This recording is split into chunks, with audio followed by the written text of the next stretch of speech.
बैठ जाओ भाई, हो गया, माइक बंद हो गया। अध्यक्ष जी ने मुझे खड़ा किया भाई। प्लीज माननीय सदस्य बैठ जाइए। आपको पर्याप्त समय पर्याप्त मौका दिया है। माननीय अध्यक्ष जी, आज विपक्ष के सदस्य श्री गौरव गोगाई जो अविश्वास प्रस्ताव लेकर सदन में उपस्थित हुए थे, इस पर मैं मेरे विचार व्यक्त करने के लिए खड़ा हुआ हूं। माननीय अध्यक्ष जी, भारतीय संविधान के अनुच्छेद 75 में कहा गया है कि मंत्रिपरिषद लोकसभा के प्रति जवाबदेह है। इसलिए इसी अनुच्छेद 75 को प्रतिबंधित करने के लिए लोकसभा के नियम 198(1) से 198(5) तक मंत्रिपरिषद में अविश्वास का प्रस्ताव रखने की प्रक्रिया नियत की गई है। माननीय अध्यक्ष जी, जब से आजाद हुए तब से 27 अविश्वास प्रस्ताव और 11 विश्वास प्रस्ताव इस सदन में प्रस्तुत हुए हैं। कई बार सरकारों का बहुमत जाने की स्थिति में सदन के विपक्ष के सदस्य अविश्वास प्रस्ताव लेकर आते हैं। कई बार बड़े जन आंदोलन के समय प्रजा की भावना को प्रतिबिंबित करने के लिए अविश्वास के प्रस्ताव लेकर आते हैं। ये एक अविश्वास का प्रस्ताव ऐसा है जिसमें प्रधानमंत्री और मंत्रिमंडल के प्रति न जनता को अविश्वास है, न सदन को अविश्वास है, और ये अविश्वास प्रस्ताव लेकर आए। माननीय अध्यक्ष जी, इसका उद्देश्य क्या है? इसका उद्देश्य जनता में भ्रांति खड़ी करने का उद्देश्य। मैं उनको इतना ही कहना चाहता हूं कि भाई, अविश्वास प्रस्ताव जब आप लेकर आते हो तो इस पर जो चर्चा होती है वो चर्चा में सरकार के विरोध में कुछ मुद्दे तो रख देते हैं। मैंने पूरे भाषण ध्यान से सुने और पूरे भाषण ध्यान से सुनने के बाद मैं निश्चित रूप से निर्णय पर पहुंचा हूं, ये अविश्वास प्रस्ताव केवल और केवल भ्रांति खड़ा करने के लिए लाया गया है। ये प्रजा की इच्छाओं का प्रतिबिंब नहीं। अल्पमत का तो सवाल ही नहीं है। अल्पमत का सवाल इसलिए नहीं है क्योंकि जब तक जो अविश्वास के प्रस्ताव के विरोध में बोले हैं और जो समर्थन सदन का दिखाई पड़ा है, मतदान होगा तब होगा जो कराएंगे तो, परंतु जो समर्थन दिखाई पड़ा है वो बताता है कि अल्पमत का सवाल नहीं है। और जनता में भी विश्वास है मान्यवर, जनता में विश्वास इसलिए है कि देश के 60 करोड़ गरीबों को उनके जीवन में नई आशा का संचार अगर कोई एक प्रधानमंत्री और एक सरकार ने किया है तो नरेंद्र मोदी सरकार। मान्यवर, मैं डिटेल बात बाद में करता हूं। मैं भी देश भर में घूमता हूं, जनता के बीच में जाता हूं। मैंने जनता के साथ कई जगह से संवाद किया है। कहीं पर भी अविश्वास की आछी पतली झलक भी नहीं दिखाई पड़ती। मैं बताता हूं दादा, बंगाल का भी बताता हूं। मान्यवर, ये सरकार, मैं इस सदन के सामने आपके माध्यम से और इस सदन के माध्यम से पूरे देश की जनता को बताना चाहता हूं और धन्यवाद भी करना चाहता हूं।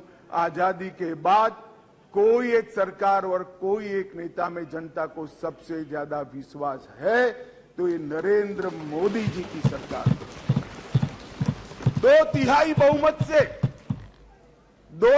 बहुमत से दो बार एनडीए को चुना गया। पूर्ण बहुमत से दो बार भारतीय जनता पार्टी को चुना गया 30 साल के बाद, 30 साल के बाद पहली बार पूर्ण बहुमत की स्थिर सरकार देने का काम ये देश की जनता ने लगातार 2 बार किया। और प्रधानमंत्री मान्यवर, ये प्रधानमंत्री ऐसे हैं जो आजादी के बाद देश में सबसे लोकप्रिय प्रधानमंत्री कोई है तो नरेंद्र मोदी। और ये मैं नहीं कहता, दुनिया भर के कई सर्वेक्षण कहते हैं आजादी के बाद सबसे ज्यादा एक भी छुट्टी लिए बगैर 24 घंटे में से 17 घंटे काम करने वाला कोई प्रधानमंत्री है तो नरेंद्र मोदी। मान्यवर, आजादी के बाद देश के हर राज्य में सबसे ज्यादा किलोमीटर और सबसे ज्यादा दिन प्रवास करने वाला कोई प्रधानमंत्री है तो नरेंद्र मोदी। मान्यवर, कोई सरकारें कई सालों तक चलती है, कई सालों तक चलती है। कांग्रेस पार्टी की सरकार 35 साल तक अक्षुण्ण रूप से चली, कई सालों तक चलते हैं। तब 2, 3, 4 निर्णय ऐसे होते हैं जिसको युगों तक याद किया जाता है। माननीय नरेंद्र मोदी सरकार 9 साल हुए, 9 साल में 50 से ज्यादा फैसले ऐसे हैं जो युगांतकारी फैसले हैं, जो इतिहास के अंदर स्वर्ण अक्षरों से निबंधित। मान्यवर, आज 9 अगस्त का दिन है। 9 अगस्त के दिन महात्मा गांधी ने हमारे आजादी के आंदोलन के एक नए अध्याय की शुरुआत की थी। एक उन्होंने नारा दिया था, अंग्रेजों भारत छोड़ो, क्विट इंडिया का नारा दिया था। मोदी जी ने ये 9 साल के अंदर 2014 से 2023 में लगभग 9.5 साल में एक नए प्रकार का राजनीतिक युग का शुरुआत किया है।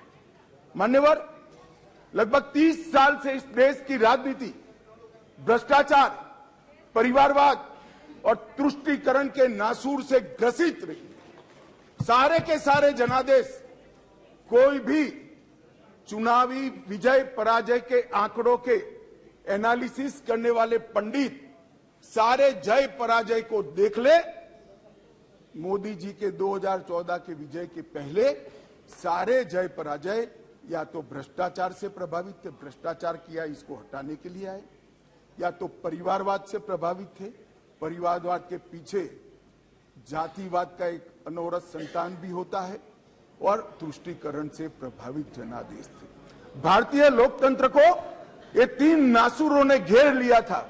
नरेंद्र मोदी जी ने भ्रष्टाचार, परिवारवाद और तुष्टीकरण को हटाकर पॉलिटिक्स ऑफ परफॉर्मेंस को तरजीह दी, और आज विकास जनता के फैसलों का निर्णय करता है।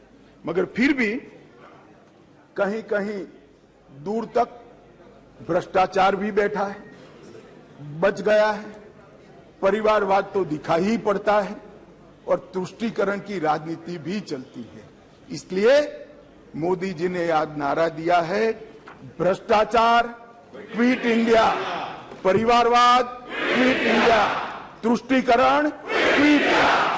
मान्यवर, अगर भ्रष्टाचार, परिवारवाद और तुष्टीकरण एक क्विट इंडिया अगर कर लेते हैं तो इस देश की राजनीति में मोदी जी ने 2014 से एक नए युग की शुरुआत करी है, विकास के युग की। वो हमारे स्वतंत्रता सेनानियों के कल्पना के भारत की निर्मित 2047 के बहुत साल पहले कर देगी, इसका मुझे पूरा विश्वास है। मान्यवर, अविश्वास का प्रस्ताव एक संवैधानिक प्रक्रिया है, हमें कोई आपत्ति नहीं है। विपक्ष का उद्देश्य है कोई भी हो, विपक्ष का अधिकार है, अविश्वास का प्रस्ताव ले आते हैं।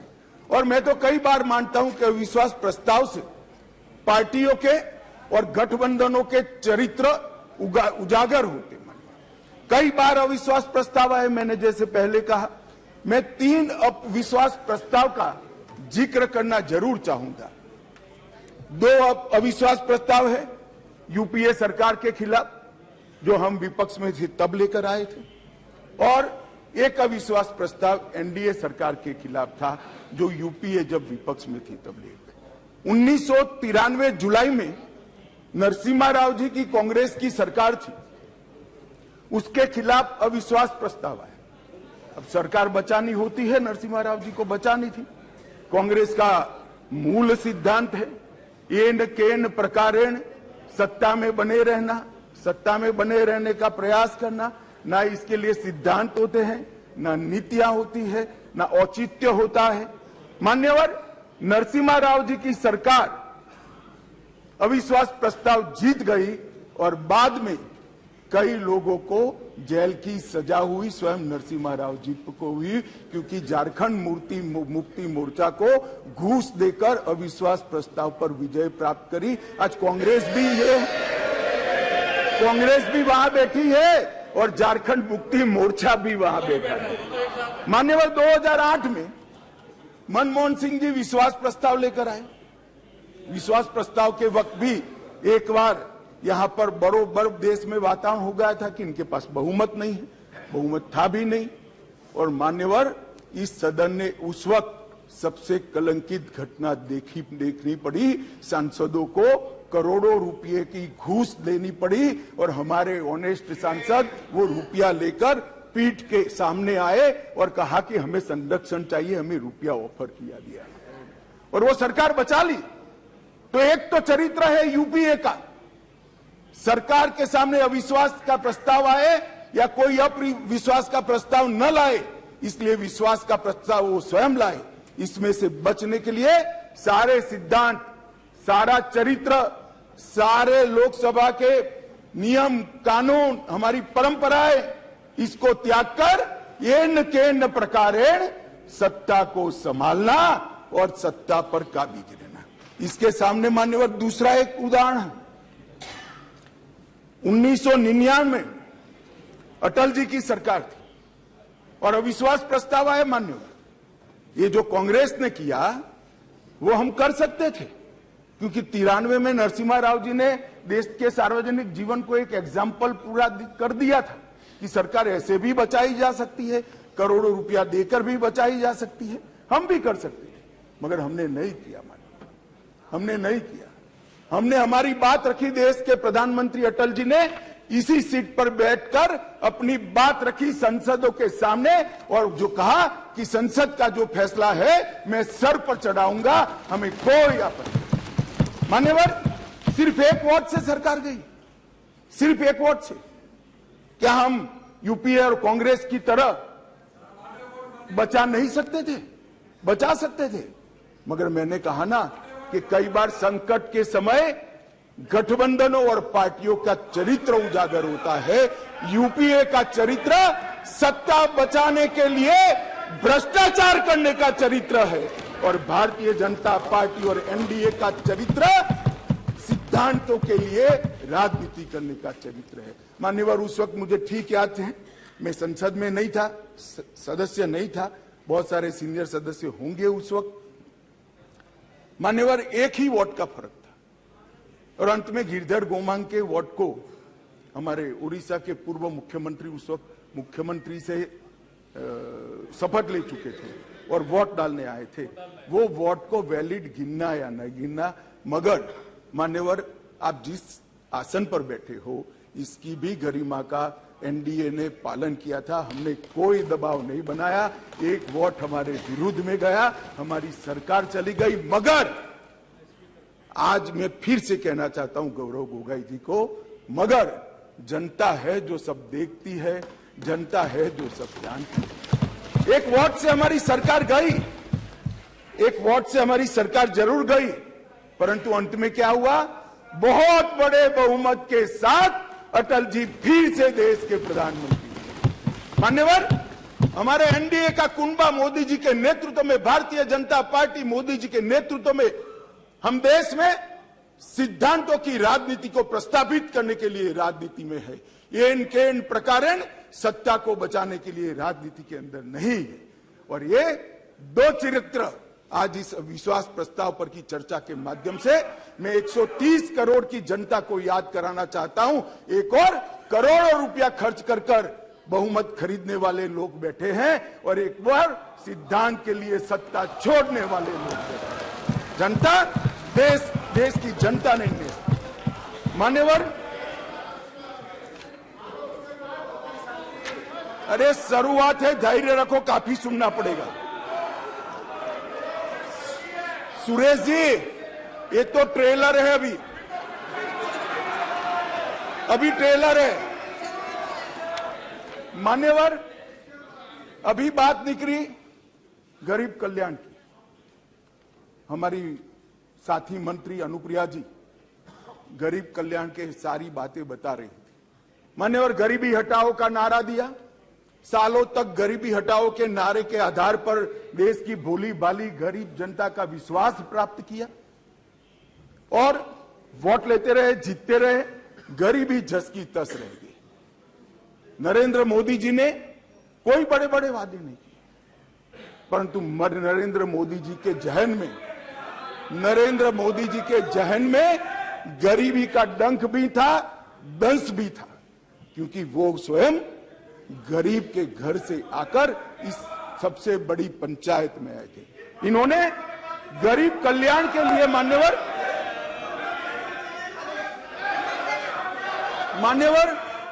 इन्होंने गरीब कल्याण के लिए ढेर सारे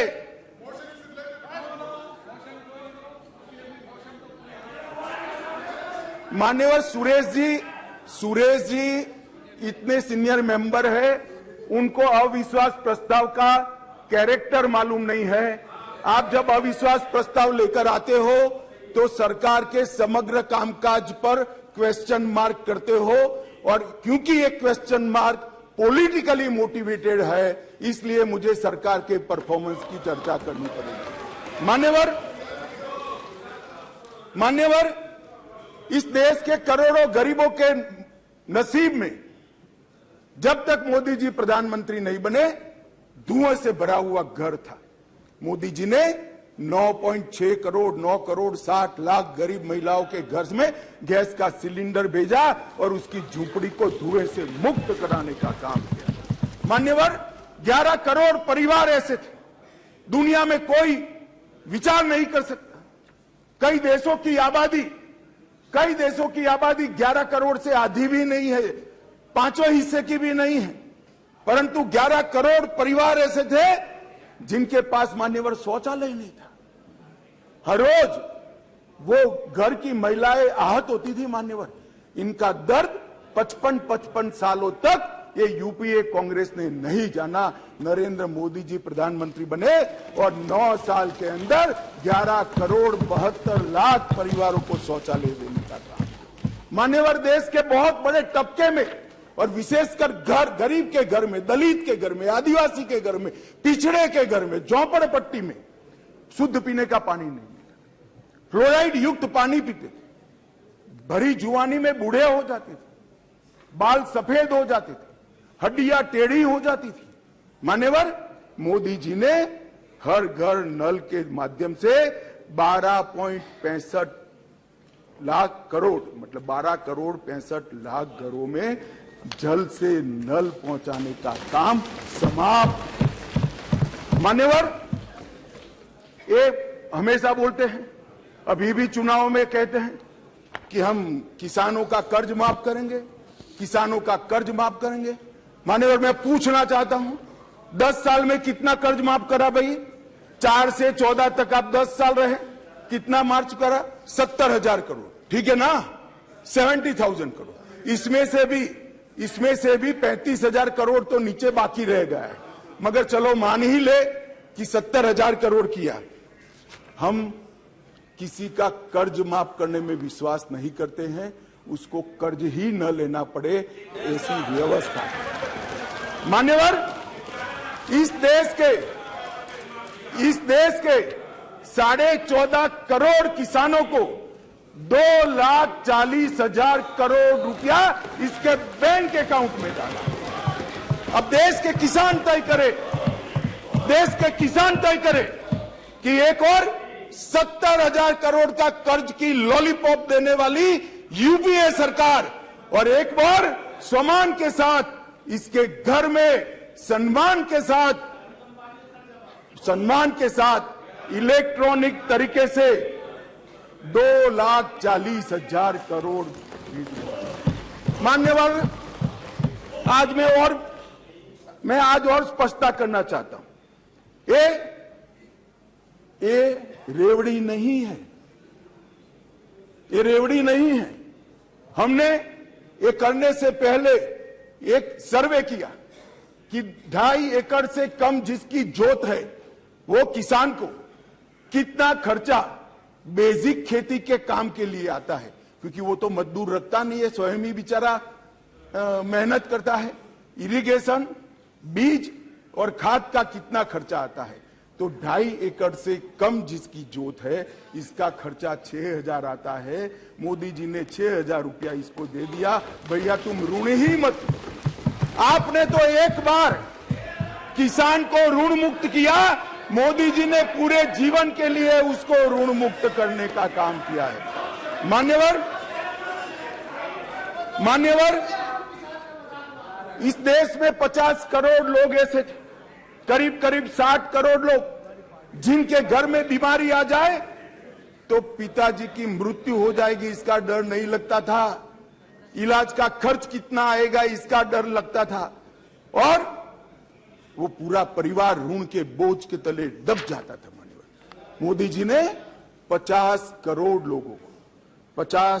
लोगों को 5 लाख तक का सारा स्वास्थ्य का खर्चा माफ कर दिया। आज देश के किसी भी गरीब के घर में बीमारी आती तो 5 लाख तक का सारा इलाज, चाहे ऑपरेशन करना हो, चाहे दवाइयां देनी हो, चाहे टेस्ट कराना हो, वहां तक कि अस्पताल से घर जाने के रिक्शा के 200 रुपया भी हम दे रहे हैं। 5 लाख रुपया हर परिवार को। मान्यवर, जब हमने बैंक का अकाउंट खोलने की जनधन योजना लेकर आए तब मजाक उड़ाया जाता था। हमारे बिहार के मुख्यमंत्री नीतीश कुमार जी ने हमारा कड़ा मजाक उठाया कि अकाउंट तो खोल दिया, अंदर क्या डालेगा, जरा बॉनी तो कराओ। नीतीश बाबू, आज मेरी बात सुन लीजिए, हमने 49 करोड़ 65 लाख बैंक अकाउंट खोले, जिसमें 2 लाख करोड़ गरीबों के जमा है, और राज्य सरकार और केंद्र सरकार की 300 से ज्यादा योजनाओं का पैसा डीबीटी के माध्यम से जनधन अकाउंट में ट्रांसफर होता है। मगर साहब, ये जनधन योजना का क्यों विरोध कर रहे थे, समझने जैसी बात है। एक बार इस देश के तत्कालीन प्रधानमंत्री ने कहा था, जो यूपीए से ही थे, उन्होंने कहा था कि मैं दिल्ली से 1 रुपया भेजता हूं, 15 पैसे पहुंचते हैं। वो तो ठीक है, स्वीकृति की सच्चे आदमी थे, नए नए राजनीति में आए थे, बोल गए। मगर मैं अब आगे पूछना चाहता हूं, क्योंकि बाकी लोग तो यहीं बैठे हैं, भैया 85 पैसा कौन ले जाता था? ये 85 पैसा कौन ले जाता था? मान्यवर, 85 पैसा ये ले जाते थे जिनको इसके अंदर कटकी और बटकी करनी थी। मान्यवर, जो जनधन योजना का विरोध कर रहे हैं वो 85 पैसा एंजॉय करने वाले लोग हैं, क्योंकि अब भारत सरकार रुपया भेजती है तो सीधा रुपया पहुंच जाता है। कांग्रेस की तरह नहीं 85 पैसा, सीधा रुपया गरीब के घर में पहुंच जाता है। मान्यवर,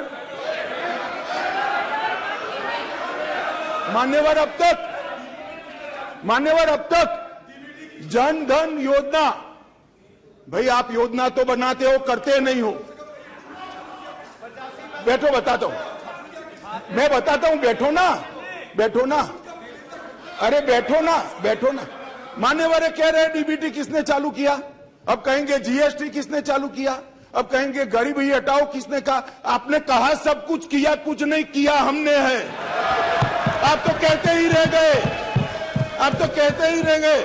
मान्यवर, 25 लाख करोड़ रुपया इस देश की 130 करोड़ की जनता इसको सीधा प्रसारण देख रही। मैं आपके माध्यम से देश की जनता को बताना चाहता हूं, 1 पैसे के कमीशन के बगैर, कटकी के बगैर 25 लाख करोड़ रुपया देश के गरीबों के बैंक अकाउंट में सीधा ट्रांसफर।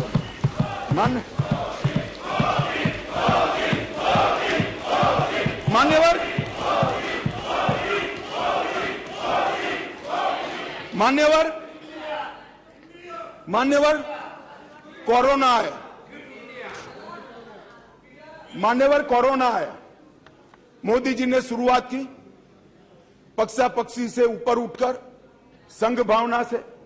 ये पूरे समाज की लड़ाई है, पूरी दुनिया की लड़ाई है, पूरे देश की लड़ाई है। पक्षापक्षी में नहीं पड़ना चाहिए। सबको साथ में रखकर कोरोना के खिलाफ की लड़ाई की शुरुआत हुई।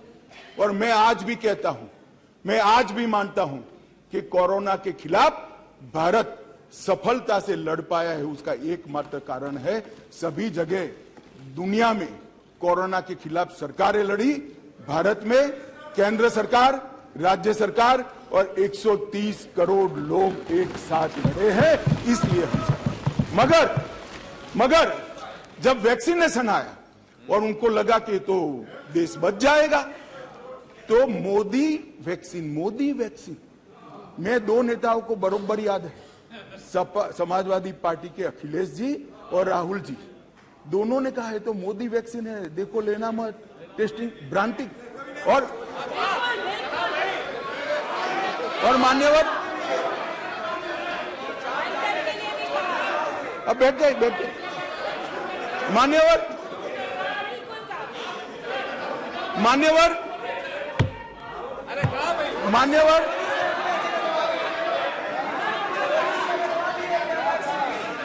मान्यवर जनता ने वैक्सीन लेना शुरू किया।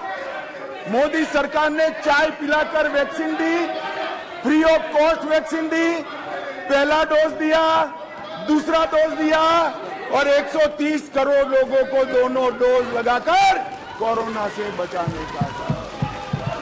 मान्यवर, इसके साथ साथ उस वक्त रोजगारी के प्रश्न खड़े हुए, लॉकडाउन का भी विरोध किया गया। मान्यवर, लॉकडाउन का भी विरोध किया गया।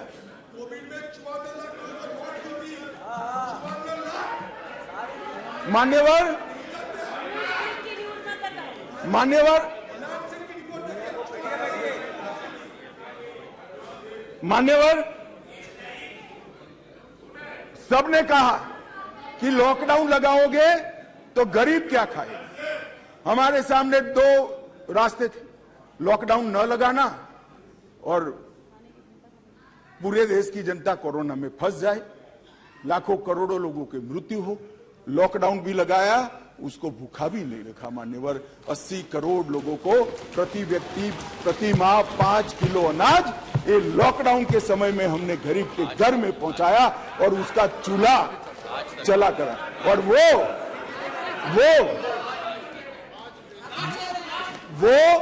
आज भी चल रहा है, आज भी चल रहा है। भाई, अविश्वास प्रधानमंत्री में और मंत्रिमंडल में अविश्वास आपको हो सकता है, देश के गरीब को, देश की जनता को नहीं है, क्योंकि उज्ज्वला योजना मोदी जी लाए, हर घर नल मोदी जी ने पहुंचाया, बिजली मोदी जी ने पहुंचाई, पीएम किसान 2.5 लाख करोड़ मोदी जी ने पहुंचाए, 3 करोड़ लोगों को घर दिया, 60 करोड़ लोगों को 5 लाख का स्वास्थ्य का खर्चा दिया, बैंक खाते 49 करोड़ से ज्यादा खुलवाए, डायरेक्ट बेनिफिट ट्रांसफर में 25 लाख करोड़ रुपया भेजा, 80 करोड़ गरीबों को वैक्सीन लगाकर अनाज दिया। अविश्वास आपको है, देश की जनता को अविश्वास नहीं है, वो मोदी जी के साथ। मान्यवर,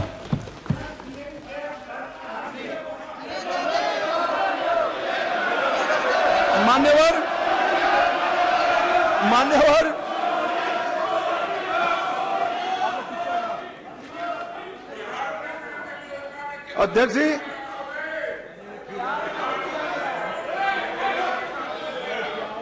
अध्यक्ष जी, अध्यक्ष जी, अध्यक्ष जी, इस सदन में एक ऐसे नेता है, अरे यार सुनो ना, इस सदन में एक ऐसे नेता है जिनको आज तक 13 बार राजनीति में लॉन्च किया गया है और 13 ही बार फेल गए। उनका एक लॉन्चिंग मैंने देखा है, उनका एक लॉन्चिंग यहां सदन में हुआ था। एक गरीब मां कलावती या ऐसा कुछ नाम था, कलावती, बुंदेलखंड की बहन कलावती, उसके घर वो नेता भोजन करने गए और यहीं पीछे बैठकर गरीबी का बड़ा दारुण वर्णन, द्रवित हो जाए ऐसा वर्णन कर दिया। ठीक है भाई, अच्छा किया, आप इतने बड़े व्यक्ति होकर गरीब कलावती के घर पर भोजन पर गए, उसका भोजन कर लिया और इसकी वेदना को यहां वाचा दे दी। मगर बाद में इनकी सरकार 6 साल चली। मैं पूछना चाहता हूं वो कलावती का क्या करा? वो कलावती को घर, बिजली, गैस, शौचालय, अनाज, स्वास्थ्य, ये सब देने का काम नरेंद्र मोदी ने किया।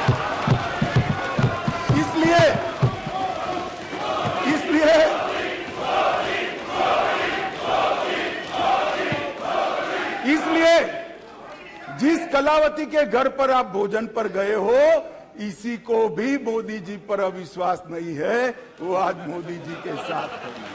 मान्यवर, राष्ट्रीय पिछड़ा वर्ग आयोग बनाया, पिछड़ा वर्ग को संवैधानिक मान्यता दी, आर्थिक रूप से कमजोर लोगों को 10% का रिजर्वेशन इतने सालों के बाद पहली बार मिला और 2 बार राष्ट्रपति बनाने का उम्मीदवार चयनित करने का हमें मौका मिला। सत्ताधारी पार्टी एनडीए ने, बीजेपी ने एक बार दलित और एक बार आदिवासी भारत में प्रथम बार। गरीबों के लिए काम करने वाली ये सरकार है। नरेंद्र मोदी जी ने गरीब कल्याण का जो यज्ञ चलाया है, इससे गरीब के घर में जाते हैं तो वो दिन मित्र कर नरेंद्र मोदी को बुलाते हैं। गरीब अपने आप को अब मोदी जी में अपना मित्र ढूंढता है। मान्यवर, ये इसलिए मैं कह रहा हूं, अविश्वास आपको है, देश की जनता को अविश्वास नहीं है। मान्यवर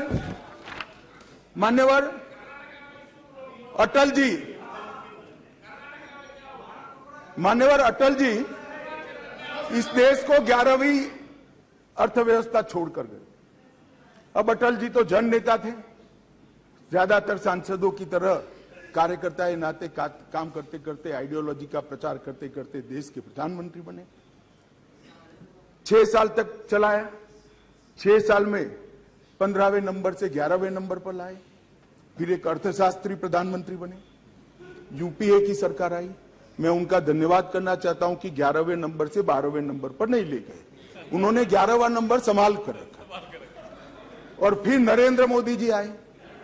ढेर सारे पंडित कहते थे मोदी जी देश का अर्थतंत्र कैसे संभालेंगे, मनमोहन सिंह चौपट कर गए हैं, सारे ग्राफ उल्टे हैं, सारे पैरामीटर्स आउट ऑफ कंट्रोल है। मगर गरीबों के घर से जन्मा हुआ ये आदमी, संघर्ष कर राजनीति में आया हुआ आदमी, सरपंच का चुनाव लड़े बगैर सफल मुख्यमंत्री बनने वाला ये आदमी नरेंद्र मोदी, इसने 9 साल में देश के अर्थतंत्र को 11वें से 5वें नंबर पर पहुंचाने का काम। और मान्यवर मुझे भरोसा है, मान्यवर मुझे तो भरोसा है, मेरे ज्यादातर साथी चुनकर भी आएंगे, वो भी देखेंगे, फिर से एक बार मोदी जी प्रधानमंत्री बनेंगे और देखते देखते देखते 2027 तक देश दुनिया का 3रा नंबर का अर्थतंत्र। मान्यवर, पर ये मैं नहीं कहता, आईएमएफ भी कहता है, सारे सर्वेक्षण वाले विश्व भर के कहते हैं कि डार्क जोन में ब्राइट स्पॉट अगर कोई है, ब्राउन स्पॉट कोई है, तो भारत का अर्थतंत्र है। ना अभी नहीं कह सकते, बैठ जाओ, नियम आपको मालूम होना चाहिए, नियम पढ़ लीजिए, अभी नहीं कर सकते। अरे भाई, आपकी पार्टी ने आपका नंबर ही बोलने में नहीं रखा है, क्या खड़े होकर बोलते हो? आप लीडर ऑपोजिशन हो ना, आप चर्चा शुरू करते हो ना, बोलने देते हैं आपको। अब मेरे भाषण में क्यों बोल रहे हो आप? आपको बोलने नहीं देते आपके पार्टी वाले। बैठ जाओ। मान्यवर,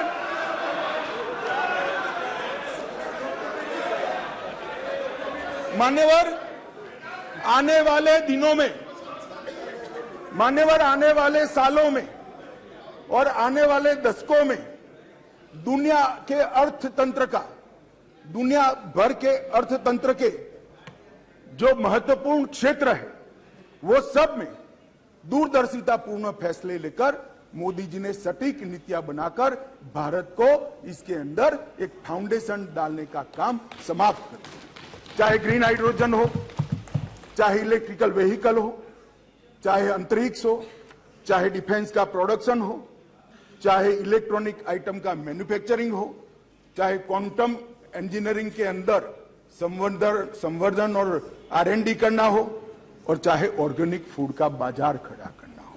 ये साथ के साथ क्षेत्र जो इमर्जिंग क्षेत्र दुनिया के अर्थतंत्र में माने जाते हैं, वो सातों क्षेत्र में मान्यवर मोदी जी ने ऐसा फाउंडेशन डाला है कि आने वाले 5 ही साल में भारत दुनिया के अर्थतंत्र में एक प्रमुख शक्ति बनकर उभरेगा, इसका मुझे विश्वास है।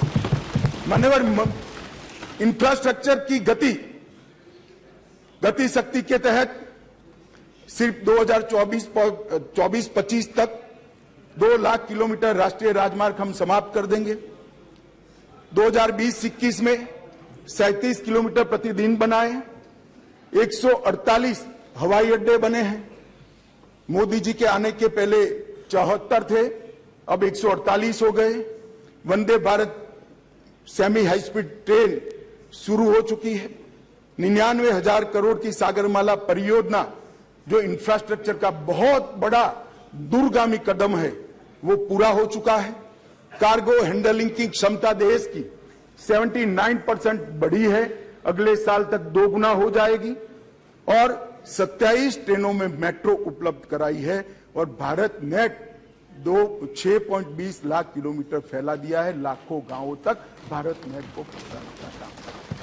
मान्यवर, इंटरनेट कनेक्शन में दुनिया में सबसे ज्यादा वृद्धि भारत ने दर्ज करी है, 231% की वृद्धि। और पूर्वोत्तर के लिए भी ढेर सारे एयरपोर्ट बनाने का काम नरेंद्र मोदी सरकार ने किया है। मान्यवर, स्वास्थ्य के बजट में भी 139% की वृद्धि नरेंद्र मोदी सरकार ने करी है। पिछले 8 वर्षों में 4,85,000 करोड़ रुपया खर्च किया गया। MBBS की सीटों में 93% वृद्धि और PJ की सीटों में 100% वृद्धि कर डॉक्टर की संख्या को दुगना करने का काम नरेंद्र मोदी सरकार ने किया है। मान्यवर, इतना ही नहीं, ढेर सारे विषय मेरे साथियों ने बहुत बताया। मुझे अभी मणिपुर पर भी बात करनी है। मान्यवर, नरेंद्र मोदी जी ने समग्र विश्व के अंदर नरेंद्र मोदी जी ने भारत का सम्मान बढ़ाने का काम किया। मान्यवर, क्लाइमेट चेंज हो या टेररिज्म, ग्लोबल नैरेटिव सेट करने का काम आज अगर कोई एक देश कर रहा है तो हमारा महान भारत कर रहा है। मान्यवर, G20 का नेतृत्व जब हमें मिला, बहुत सारे देशों को मिला, एक ही शहर में कार्यक्रम करे। आज G20 के कार्यक्रम 55 स्थानों पर कर पूरे विश्व को भारत की संस्कृति से परिचित कराने का काम नरेंद्र मोदी जी ने किया है। और साहब, इन लोगों को पसंद नहीं आता, इसलिए अविश्वास विश्व भर में एक ही ऐसा नेता है जिसको 14 राष्ट्रों का सर्वोच्च सम्मान मिला है। मैं फिर से, वैसे तो व्यक्तिगत सम्मान मिला है, मगर महान सदन में कहना चाहता हूं, मोदी जी और भारतीय जनता पार्टी की भावना है, ये 14 राष्ट्रों ने जो सर्वोच्च सम्मान दिया है, ये देश की 130 करोड़ की जनता का सम्मान, भारत का सम्मान जो नरेंद्र मोदी जी को मिला है। इसलिए आपको भले अविश्वास हो, देश की जनता को अविश्वास नहीं। मान्यवर, इस चुनाव में पता चल जाएगा दादा, इस चुनाव के काउंटिंग में पता हो चल जाएगा, और फोन करना मुझे। मान्यवर, मान्यवर, देश की सुरक्षा यूपीए की सरकार थी। 2004 से 2014 तक चली। आए दिन आतंकवादी घुस जाते थे, आलिया मालिया जमालिया घुसते थे और जवानों के सर काट कर ले जाते थे। और इस सदन के अंदर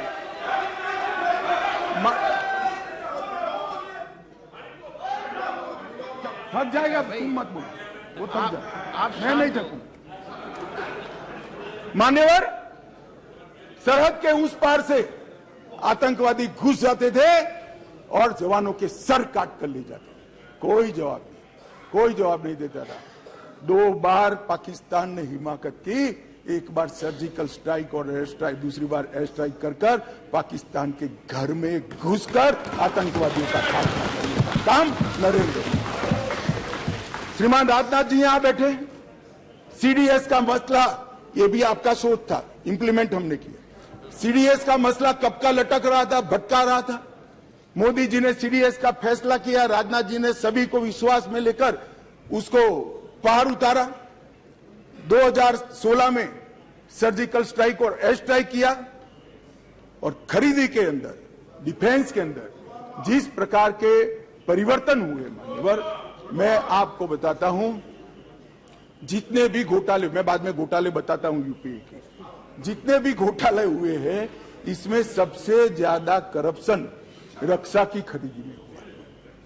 मगर मोदी जी के नेतृत्व में हमारे रक्षा मंत्री जी ने 4100 आइटमों को इंपोर्ट की नेगेटिव लिस्ट में डालकर यहां उत्पादन किया। और आत्मनिर्भर भारत की रचना कैसी होती है, इसकी नींव कैसे डाली जा सकती है, डिफेंस जैसे अति टेक्नोलॉजी वाले और स्पर्धात्मक क्षेत्र में इसको कर नरेंद्र मोदी जी ने आज भारत का रक्षा उत्पादन न केवल भारत, कई देशों के लिए आकर्षण का केंद्र बना है और भारत एक रक्षा के उत्पादन का प्रमुख केंद्र बना है। उत्तर प्रदेश और तमिलनाडु के अंदर 2 डिफेंस कॉरिडोर बनाए गए मान्यवर, और 22-23 में 16,000 करोड़ से ज्यादा का निकास किया गया, निर्यात किया गया। ये आंकड़ा लाखों करोड़ों में जाने वाला है।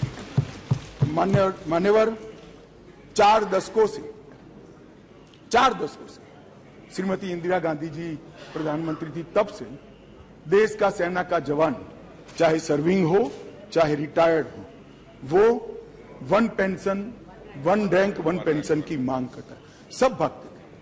भारतीय जनता पार्टी के नेता नरेंद्र मोदी जी ने सेना के सम्मान में निर्णय किया और 42,000 करोड़ से ज्यादा राशि 1 पेंशन 1 रैंक के अंदर देने का। मान्यवर, दुनिया में अस्थिरता बढ़ी, चाहे यूक्रेन हो, यमन हो, चाहे कोरोना में दुनिया भर में बसते हुए हमारे भारतीय हो, 90 से ज्यादा यूक्रेन से उड़ाने कर दोनों राष्ट्राध्यक्षों से बात कर 3 दिन तक युद्ध बंद कर 23,000 भारतीयों को घर पे लाने का काम नरेंद्र मोदी का। ऑपरेशन राहत 5,000 भारतीय और 2,000 विदेशी नागरिकों को वहां से यमन से निकाला और 2 लाख उड़ानों के माध्यम से 2.97 लाख मतलब 3 करोड़ करीब यात्रियों को सकुशल कोरोना के वक्त वंदे भारत मिशन के तहत वापस लाया। मान्यवर, चीन की सीमा पर हमारी आर्टिलरी न पहुंचे ऐसी स्थिति थी, रोड ही नहीं बनाए थे, नक्शा ही देखते रहते थे।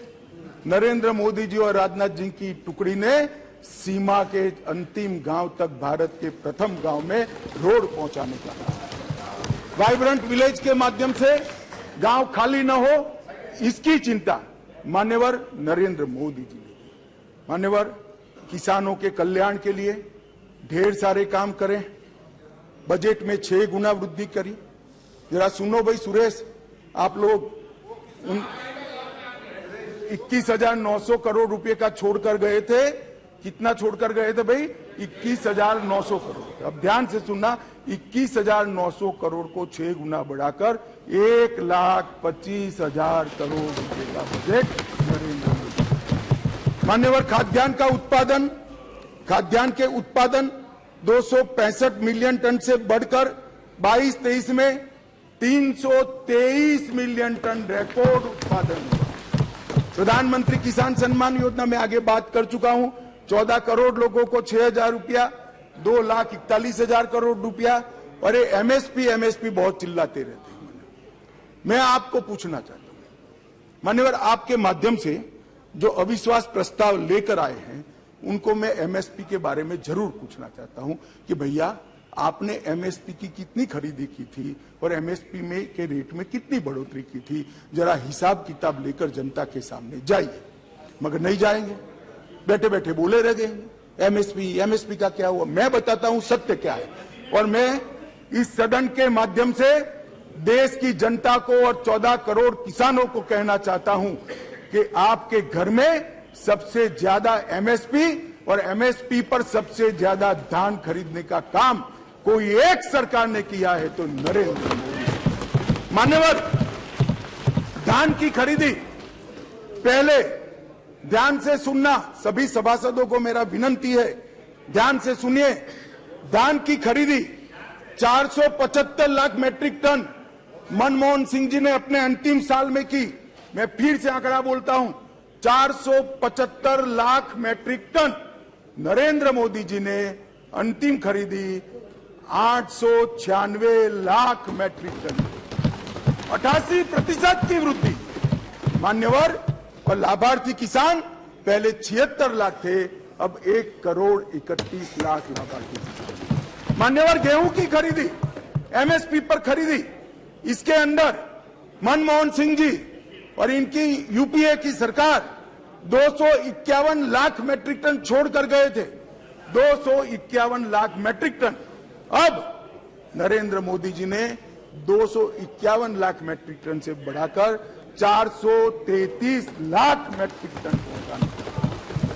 और पहले गेहूं 20 लाख किसानों का खरीदा जाता था, अब गेहूं 43 लाख 43 लाख किसानों का खरीदा जाता है। मान्यवर, मोदी जी ने कहा कि किसानों की आय दोगुनी करेंगे। हमारा मखौल उड़ाते थे, अभी भी उड़ाते हैं, शायद 5 साल बाद भी उड़ाएंगे। समझ नहीं पड़ी है।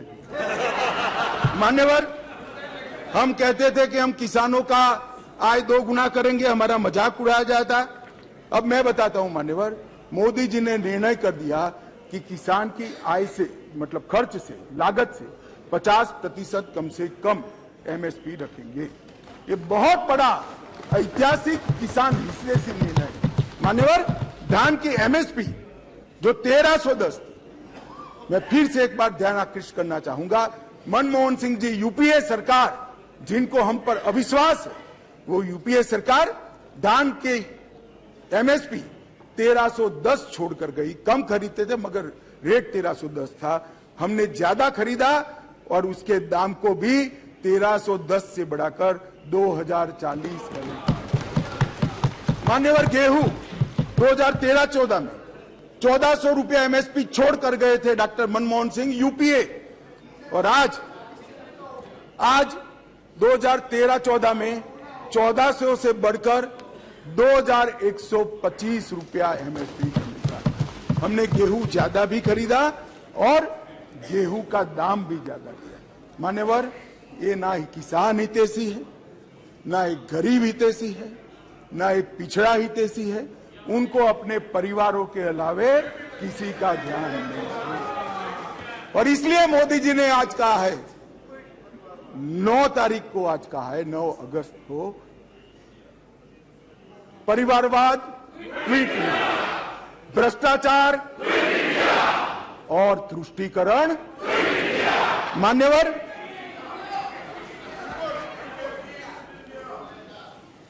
मान्यवर, मैं देश की आंतरिक सुरक्षा के प्रति आपका ध्यान आकृष्ट करना चाहता हूं।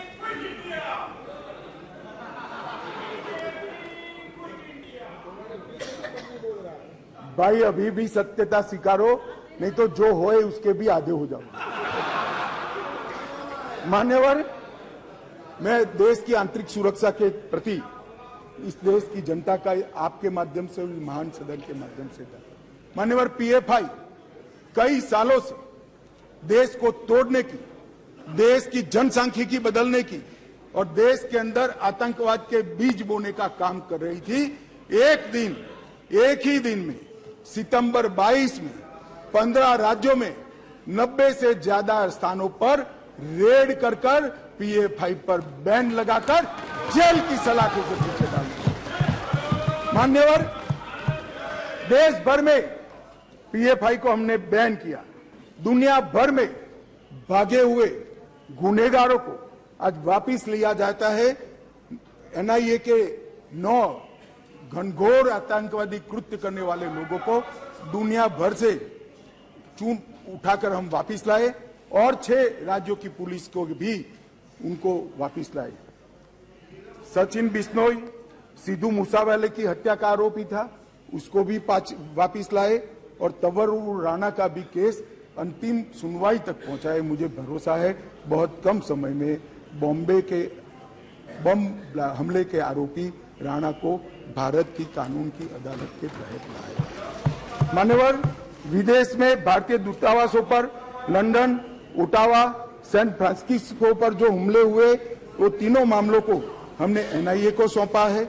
और मान्यवर, लगभग मैं UAPA को कठोर करने का निर्णय बिल लेकर आया था यहां पर और उस सदन में दिग्विजय सिंह कहते थे इसका दुरुपयोग होगा। मैं आज सदन को बताना चाहता हूं, विपक्ष को भी बताना चाहता हूं, UAPA का उपयोग टेररिस्ट कृत्य करने वाले इनके खिलाफ होता है। हम किसी को डरने की जरूरत नहीं है। उस वक्त भी मैं नहीं समझ सकता था आपको क्यों डर लग रहा है, परंतु जिन्होंने टेररिस्ट कृत्य नहीं किया उसको डरने की जरूरत नहीं है। लगभग 54 व्यक्तियों को हमने UAPA के तहत आतंकवादी घोषित किया, इंटरनेशनल मान्यता लाए हैं और एक में भी विवाद नहीं हुआ है, कोई राजनीतिक दुरुपयोग मान्यवर नहीं हुआ। मान्यवर, अभी गोगाई जी नारकोटिक्स का बात करते थे, वो कहते थे कि नारकोटिक्स का चलन बढ़ गया है। मान्यवर, इनकी समझ में थोड़ा फर्क है, मैं बाद में दुरुस्त करता हूं इसको। मान्यवर, मोदी जी ने 2014 से गृह मंत्रालय के अधीन, पहले श्रीमान राजनाथ जी थे, अब मैं गृह मंत्री के रूप में काम कर रहा हूं, नारकोटिक्स पर 0 टॉलरेंस की नीति को हमने अपनाया। एनकोड 2019 में बनाया गया, फिर इसको 4 स्तरीय किया गया। एनकोड पोर्टल डेटा इंटीग्रेशन और नॉलेज मैनेजमेंट सिस्टम के पोर्टल बनाए गए। मादक पदार्थ की तस्करी के विस्तृत जांच के लिए JCC, जिसमें ढेर सारे डिपार्टमेंट और सरकारें होती है, इसका गठन किया गया। Dedicated anti narcotics task force राज्यों में बनाई गई। राष्ट्रीय नारकोटिक कैनाइन पूल की स्थापना की गई और 75वें स्वतंत्रता दिवस के मौके पर 1,65,000 किलोग्राम नारकोटिक्स को जलाया गया और अब वो टोटल आजादी के अमृत महोत्सव के 1 वर्ष में 10 लाख किलो पहुंच गया। अब मैं जो गोगाई जी कहते थे इसका जवाब दिया। मान्यवर, आंकड़े किसी की शर्म नहीं रखते, आंकड़े बेशर्म होते हैं और आंकड़े हमारे कामों से खड़े होते हैं। आंकड़ों को बाद में बदला भी नहीं जा सकता। अब 2006 से एक सरकार थी यहाँ, UPA की सरकार थी, जिसको हम पर थोड़ा अविश्वास है। 2006 से 13 का समय उनका ही था। उसमें क्या हुआ, जब्त की गई ड्रग 1,52,000 किलो थी। मैं फिर से सदन का और सदन के माध्यम से देश का ध्यान आकृष्ट करना चाहता हूं। जब्त की गई ड्रग 1,52,000 किलो थी और 2014 से 22 तक 1,52,000 करोड़ से बढ़कर 3,73,000 किलोग्राम ड्रग्स हमने जब्त किया। गोगाई जी,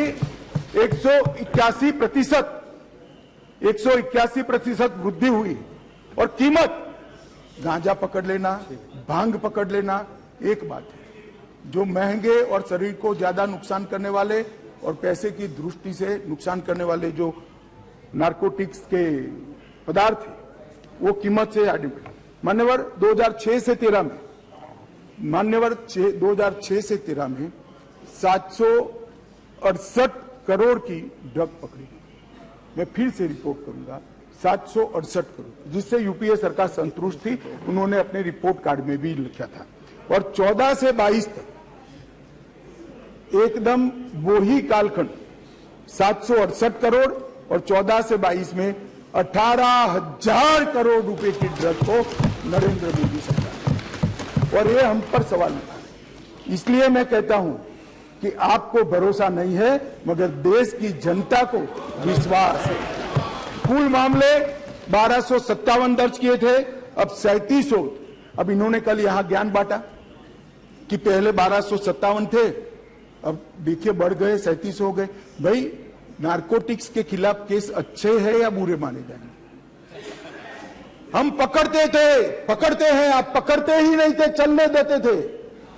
हमने पकड़ना शुरू किया, इसलिए 1257 से बढ़कर 3700 केस हो गए, और गिरफ्तारियां आपने 1363 की थी, हमने 5400 गिरफ्तारियां करी।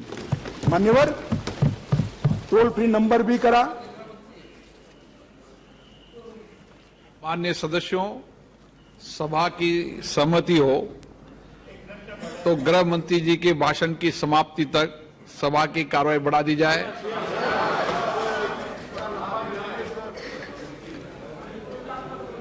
मान्यवर,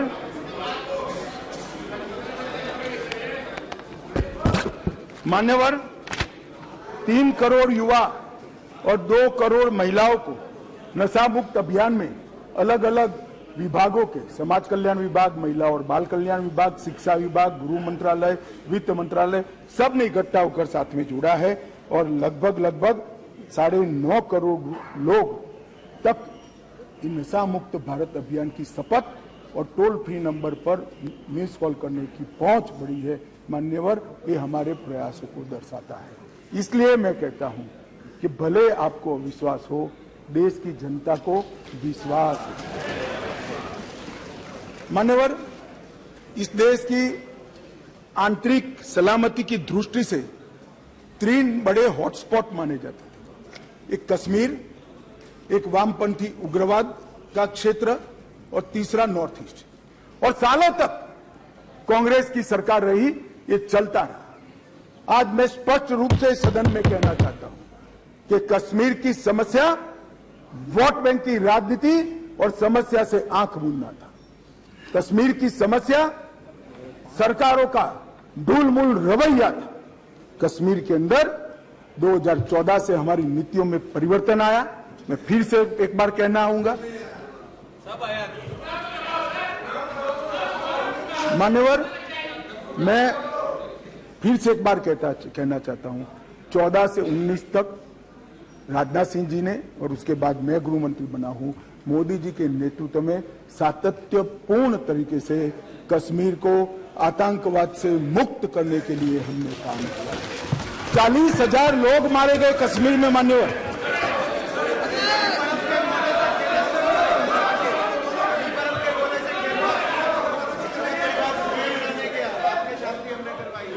मेरा एक निवेदन है।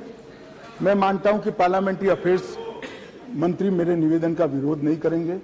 अधीर जी को टाइम नहीं दिया है कांग्रेस पार्टी ने, हमारे टाइम में से आधा घंटा दे दो, तो बीच में ना बोलेंगे, ये बीच में खड़े हो जाते हैं। हमारे टाइम में से आधा घंटा दे दीजिए साहब, वो बोलने दीजिए उनको। ये बीच में इसलिए खड़े होते हैं, इनकी पार्टी ने उनको टाइम ही नहीं दिया इसे। मान्यवर,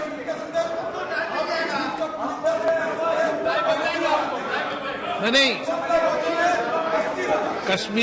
कश्मीर तो सारी संसदीय समितियां गई है ना, कश्मीर देखा है ना सबने। माननीय गृह मंत्री जी, राजीव बाबू 10 मिनट दे देंगे, हमारा 10 मिनट दे देंगे, बैठो अभी।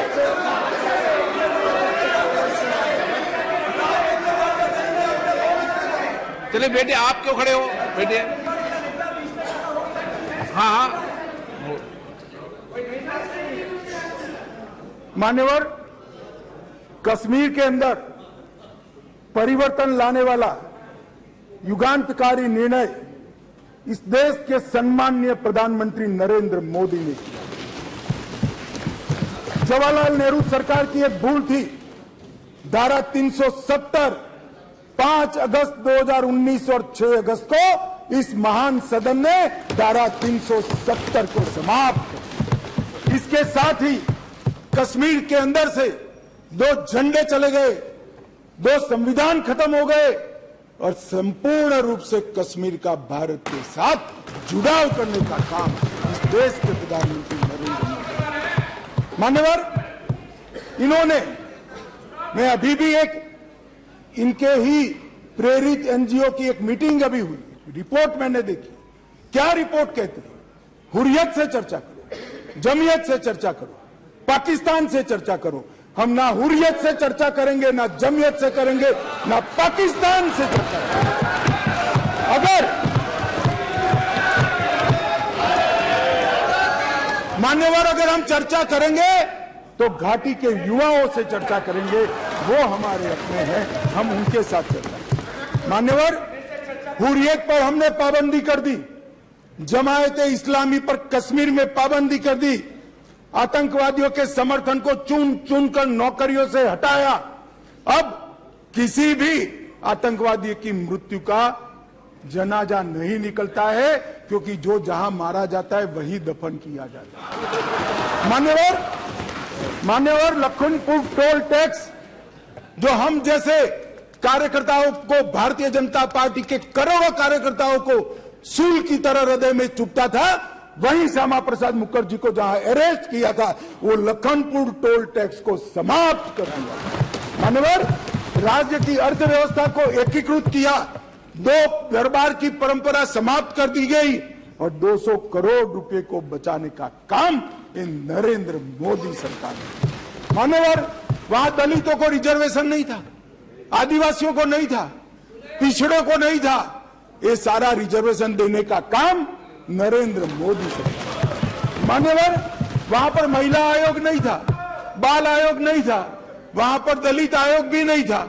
ये सारे आयोग बनाने का काम भारतीय जनता पार्टी की नरेंद्र मोदी सरकार। वहां सफाई कर्मचारी मान्यवर 7-7 पीढ़ी से मुगलों को जमाने से रहते थे, मगर उनको डोमिसाइल सर्टिफिकेट नहीं मिलता था। पाकिस्तान से शरण में आए हुए, पाक अधिकृत कश्मीर से आए हुए हिंदू, उनको डोमिसाइल, पश्चिम पाकिस्तान से आए हुए लोग, डोमिसाइल नहीं मिलता था। ये सबको डोमिसाइल देने का काम इस देश के प्रधानमंत्री नरेंद्र मोदी। मान्यवर, ये कर रहे हैं कि हम डेमोक्रेटिक पार्टी, डेमोक्रेटिक वैल्यूज में मानते हैं। कश्मीर पर शासन किसने किया? किसने किया? 3 परिवारों ने किया, महबूबा मुफ्ती, फारूक साहब और गांधी परिवार। ये 3 परिवारों ने कुल शासन किया। वहां पंचायत चुनाव नहीं करा है। नरेंद्र मोदी जी ने नवंबर-दिसंबर 2018 में, राजनाथ सिंह गृह मंत्री थे, 9 चरणों में पंचायती चुनाव को समाप्त। 4,483 सरपंच निर्वाचित हुए और 35,000 पंच चुने गए।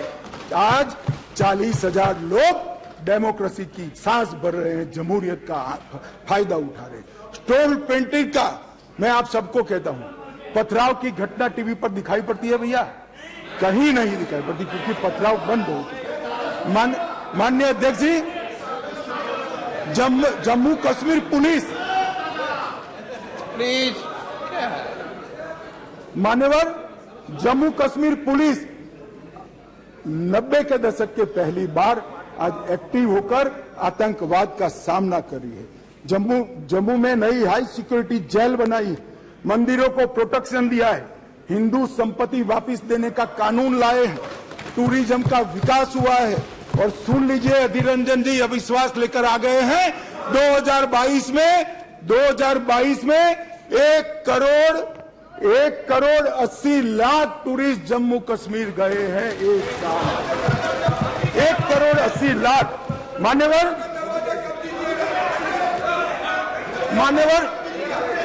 अरे बैठ जाओ यार, बैठ जाओ। मान्यवर, 33 साल के बाद थिएटर चालू हुआ है, नरेंद्र मोदी के शासन में चालू हुआ। 33 साल के बाद नाइट शो चालू हुआ है, नरेंद्र मोदी के शासन में चालू हुआ। 33 साल के बाद शिकाराओं की स्पर्धा चालू हो गई, बंद कर दी थी, चालू हुई है नरेंद्र मोदी। 33 साल से, दानिश अली सुन ले, 33 साल से मोहर्रम बंद था, पहली बार नरेंद्र मोदी सरकार में मुहर्रम चालू हुआ।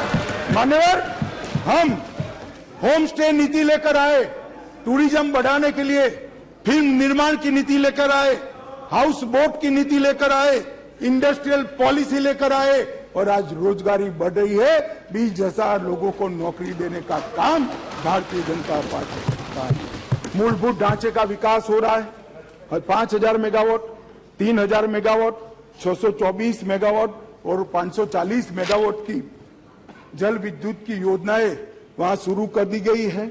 इसके साथ 850 मेगावाट और 1000 मेगावाट इसकी भी 2 जल विद्युत योजनाएं शुरू हुई है।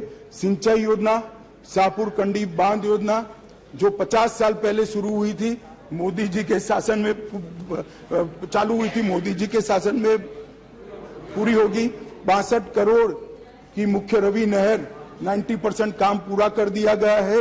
और झेलम तवी बाढ़ वसूली परियोजना संगठन द्वारा 250 मिलियन $US विश्व बैंक से लाकर गरीबों को पुनर्वसन का काम नरेंद्र मोदी सरकार। श्रीनगर बारामूला रेल लिंक प्रगति पर है, उधमपुर बारामूला रेल लिंक प्रगति पर है। और सुरक्षा का मैं आंकड़ा बताना चाहता हूं। मान्यवर, मैं इसलिए तुलनात्मक रखता हूं कि अविश्वास का जो प्रस्ताव है इससे देश की जनता में भ्रांति न खड़ी हो। मान्यवर, ये बहुत जरूरी है। मान्यवर, इसलिए मैं 9 साल के 2 टुकड़े लेकर आया हूं। कौन से 9 साल के टुकड़े हैं? एक परिवारवाद, तुष्टीकरण और भ्रष्टाचार के आधार पर चुनी गई यूपीए की सरकार के 9 साल है, और एक देशभक्ति और समर्पण के आधार पर चुनी गई नरेंद्र मोदी सरकार। 9 साल की दोनों के तुलनात्मक में आतंकवाद की कुल घटनाओं में मान्यवर 68% की कटौती हो चुकी है। मान्यवर, कुल मौतें सिक्योरिटी और नागरिक की दोनों मिलाकर 72% की कमी हुई है। और नागरिकों की मौतों, सिर्फ नागरिकों की मौतों में 82% की कमी हुई है। मान्यवर, सिक्योरिटी फोर्स की मौतों में 56% कमी हुई है। और स्टोन पेल्टिंग करने की किसी की हिम्मत नहीं है, हिम्मत नहीं। मान्यवर, इसी सदन में कहते थे जम्मू कश्मीर में धारा 370 हटाई तो खून की नदियां बह जाएगी, कंकर चलाने की हिम्मत नहीं है किसी की कंकर चलाने। तो नरेंद्र मोदी सरकार, और इसलिए मैं कहता हूं आपको भले अविश्वास हो, जनता को तो विश्वास। मान्यवर, वामपंथी उग्रवाद एक तीसरा क्षेत्र था जो देश में आंतरिक सुरक्षा की दृष्टि से यूपीए सरकार के 10 साल के बाद एक हॉटस्पॉट माना जाता था। मान्यवर, इसके हिंसा के आंकड़े देखिए।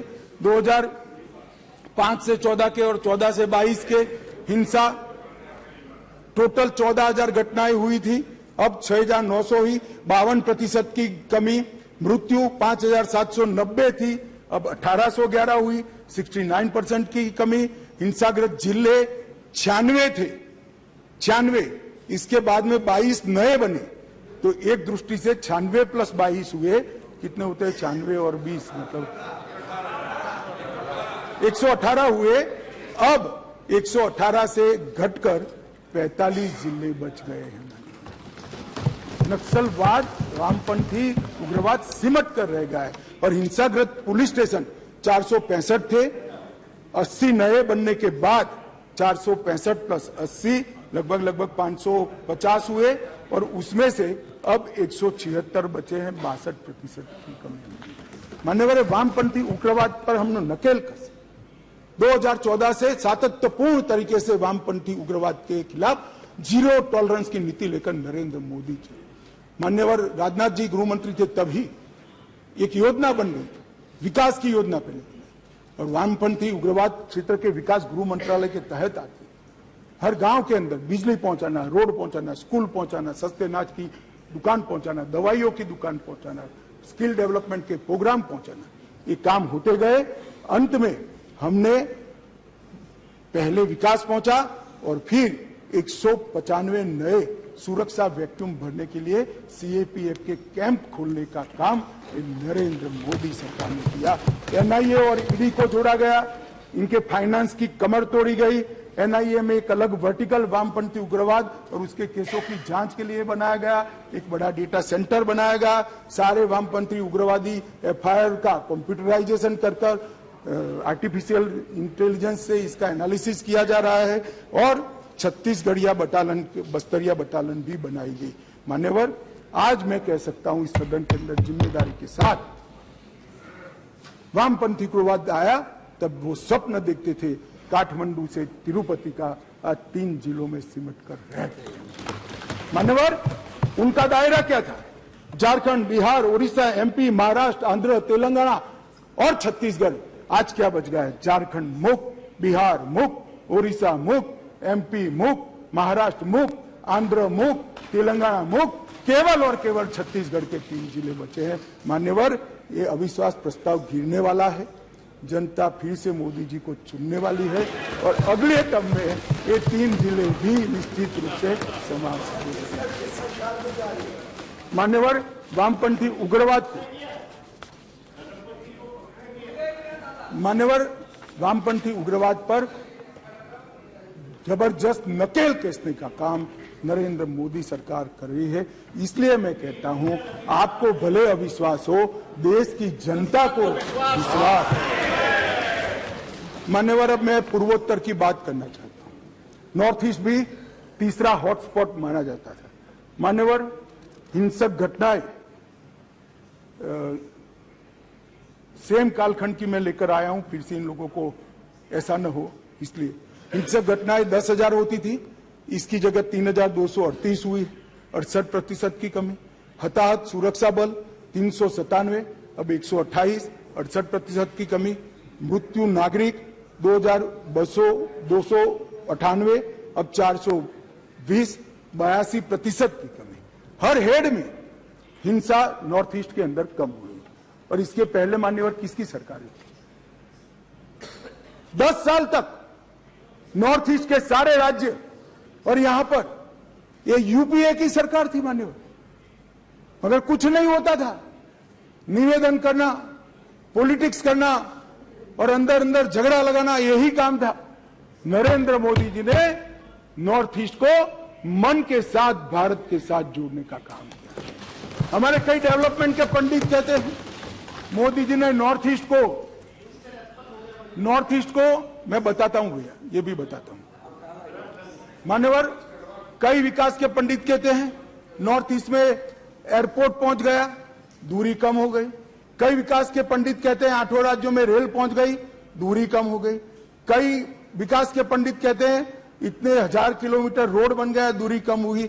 अरे भाई, दूरी रोड, रेलवे और विमान से कम नहीं होती है, दूरी दिल से कम होती है। मोदी जी ने दिल से दूरी कम करने का काम किया है और नॉर्थ ईस्ट को मेन स्ट्रीम में लाने का काम किया है।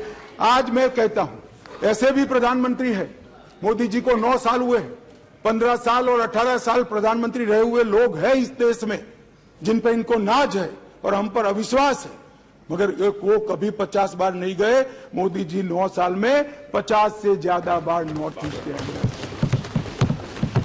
ये बताता है कि नॉर्थ ईस्ट इस देश का हिस्सा है, इसका कसब हमारे मन में।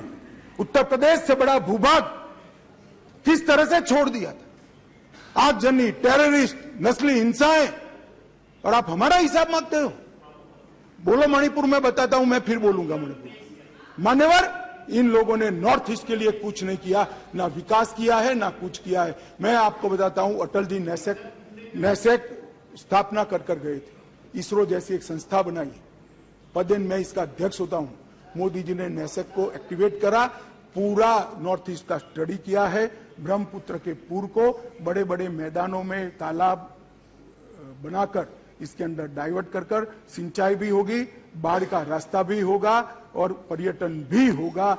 ये बाढ़ मुक्त नॉर्थ ईस्ट आने वाले वर्षों, और हम बनाकर रहेंगे नॉर्थ ईस्ट को बाढ़ मुक्त, क्योंकि आपका अविश्वास प्रस्ताव गिरने वाला है। जनता हमें चुनने वाली है, क्योंकि भले आपको विश्वास हो, मगर जनता को तो। मान्यवर, मैं जब ये कहता हूं तब हमने नॉर्थ ईस्ट में शांति ऐसे भावनाओं से नहीं करी, एक कागजी शांति नहीं। इसके पीछे रणनीति है, इसके पीछे कड़ी मेहनत है और इसके पीछे लगन भी लगी है। मान्यवर, 2014 में अचीक नेशनल वॉलंटियर काउंसिल की हमने समाधान करा, लगभग 674 लोग समाधान हुआ। अब ये अचीक नेशनल वॉलंटियर काउंसिल की हिंसा में 224 लोग मारे गए। एनएलएफटी के साथ 2019 में समाधान हुआ, 88 लोगों ने सरेंडर किया, इसमें 144 लोग मारे गए थे।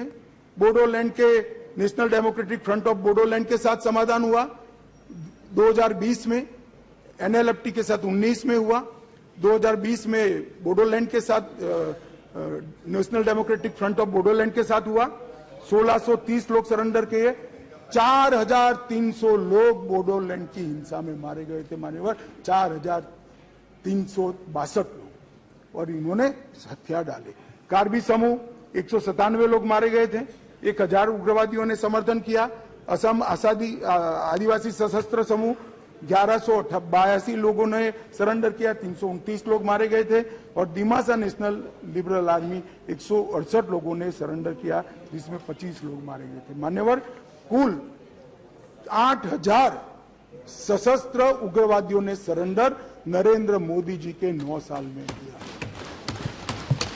और हमारे सम्मानीय सदस्य गौरव जी कह रहे थे, हिंसा के त्रस्त है, देखा नहीं जा रहा है, आग की लपटें। भाई, आग की लपटें अभी तो मणिपुर में मैं आता हूं क्यों हुई है, परंतु आपके समय में तो 8 राज्य आग की लपटों से घिरे हुए थे और ये हिंसा में 6000 से ज्यादा लोग मारे गए थे, जो अब सरेंडर होकर मेन स्ट्रीम के अंदर आए।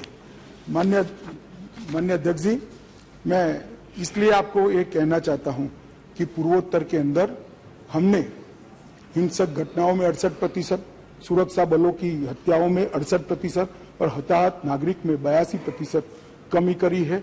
ये सारा मैंने जो कहा वो समझौते किए हैं। आसाम के अंदर 70% से अधिक अपसफा का क्षेत्र मुक्त, मणिपुर के अंदर 7 जिलों के 19 पुलिस स्टेशन हटाए गए, अरुणाचल में केवल एक जिला और 3 पुलिस स्टेशन बच गए, नागालैंड में 8 जिलों के 18 पुलिस स्टेशन हटाए गए और त्रिपुरा और मेघालय में पूर्णतः अपसपा हटा लिया गया है। माननीय अध्यक्ष जी, मैं ये कहता हूं कि जो बचा कुचा काम बाकी है वो भी हम ही पूरा करेंगे, क्योंकि आपका अविश्वास प्रस्ताव गिरने वाला है, जनता हमें चुनने वाली है, क्योंकि जनता को, आपको भले अविश्वास हो, जनता को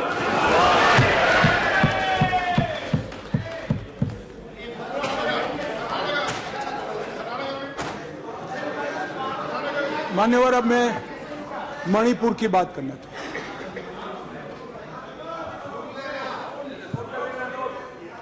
भाई थोड़ी देर, मान्यवर, अब मैं इस सदन में मणिपुर की बात करना चाहता हूं। मान्यवर, मणिपुर में जो हिंसक घटनाएं हुई है वो क्यों हुई है, क्या स्थिति है और इससे निपटने के लिए हमने क्या कुछ किया है, इसकी डिटेल बात मैं अभी करूंगा।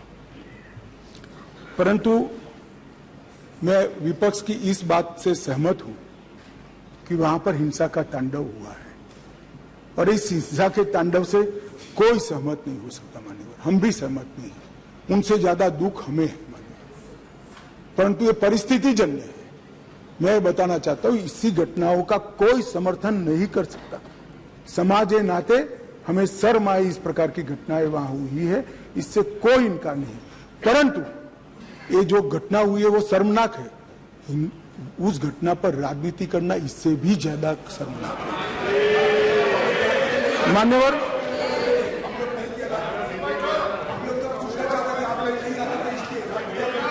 मैं बताता हूं,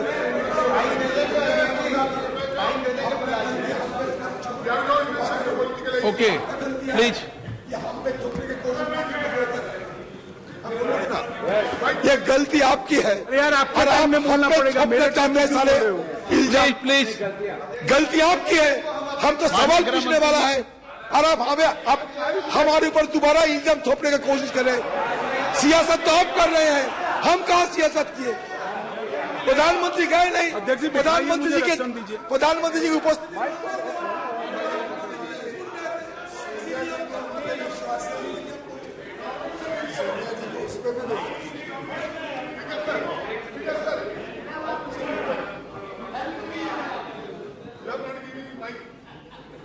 मान्यवर,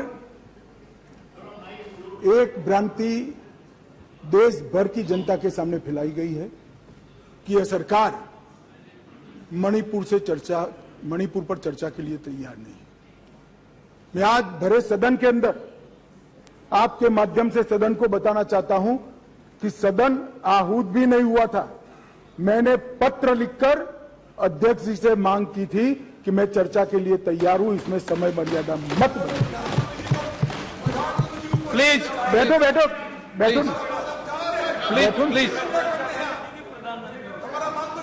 प्लीज प्लीज।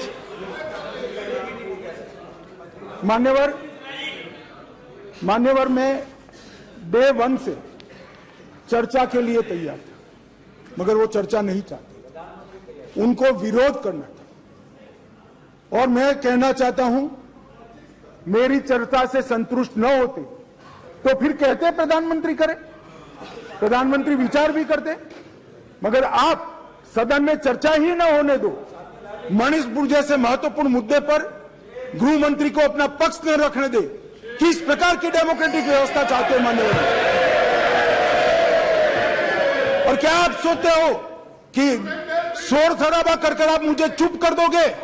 आप चुप नहीं कर सकते हो। 130 करोड़ की जनता ने हमें चुनकर यहां भेजा है, हमें सुनना पड़ेगा। आप चुप नहीं कर सकते हो।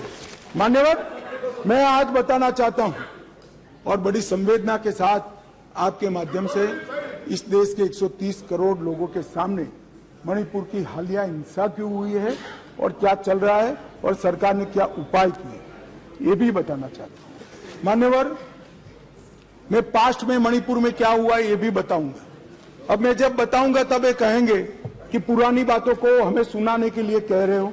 ना जी, मैं संवेदनशील आदमी हूं मान्यवर, मैं पुरानी बातों को राजनीतिक हिसाब किताब के लिए नहीं सुना रहा। इसलिए नहीं सुना रहा कि आपके समय में भी हुआ था, हमारे समय में भी हुआ, होता है का अप्रोच हमारा नहीं है, ये यूपीए का अप्रोच है। हमारा अप्रोच होता है का नहीं है, हम टॉलरेट नहीं कर सकते। मैं पुरानी हिंसाओं को इसलिए बताना चाहता हूं कि मणिपुर की नस्लीय हिंसाओं के स्वभाव को जनता ने जानना पड़ेगा। नस्लीय हिंसा मणिपुर में जब जब होती है तब किस प्रकार से होती है वो भी जानना पड़ेगा। इसलिए मैं पुरानी हिंसाओं को भी रखूंगा। आपके मन में ये भ्रांति न हो, ये सवाल ना आए कि पुराना क्यों बता रहे। मान्यवर, 6 साल से करीब 6.5 साल से मणिपुर में भारतीय जनता पार्टी की सरकार है। मणिपुर में भारतीय जनता पार्टी सरकार बनी तब से 3 मई तक एक भी दिन कर्फ्यू नहीं डालना पड़ा। मैं मेरी बात आग्रह के साथ कहना चाहता हूं। मणिपुर में भारतीय जनता पार्टी की सरकार के 6 साल पूरे हो गए। 6 साल में मणिपुर में एक भी दिन कर्फ्यू नहीं डालना पड़ा। मणिपुर के अंदर एक भी दिन बंद नहीं रहा। मणिपुर के अंदर एक भी दिन ब्लॉकेड नहीं हुआ और उग्रवादी हिंसा लगभग समाप्त हो गई। ये 6 साल का भारतीय जनता पार्टी के शासन का इतिहास था। 2021 में हमारे देश की पड़ोस में म्यांमार में सत्ता परिवर्तन हुआ और म्यांमार में वहां पर मिलिट्री का शासन आया, डेमोक्रेटिक सरकार गिर गई और वहां पर एक कुकी डेमोक्रेटिक फ्रंट है, इसने लोकतंत्र के लिए आंदोलन चालू करा। जब कुकी डेमोक्रेटिक फ्रंट ने लोकतंत्र के लिए आंदोलन चालू करा, वहां की मिलिट्री शासन ने इन पर कड़ाई करना शुरू की, दबिश बनाना शुरू की और चूंकि म्यांमार की बॉर्डर फ्री बॉर्डर है मान्यवर, वहां फेंसिंग नहीं है और आज से नहीं, आजाद हुए तब से नहीं है, फेंसिंग नहीं है। तो बहुत बड़ी मात्रा में मिजोरम और मणिपुर के अंदर कुकी भाइयों का वहां शरणार्थी नाते यहां आना शुरू हुआ।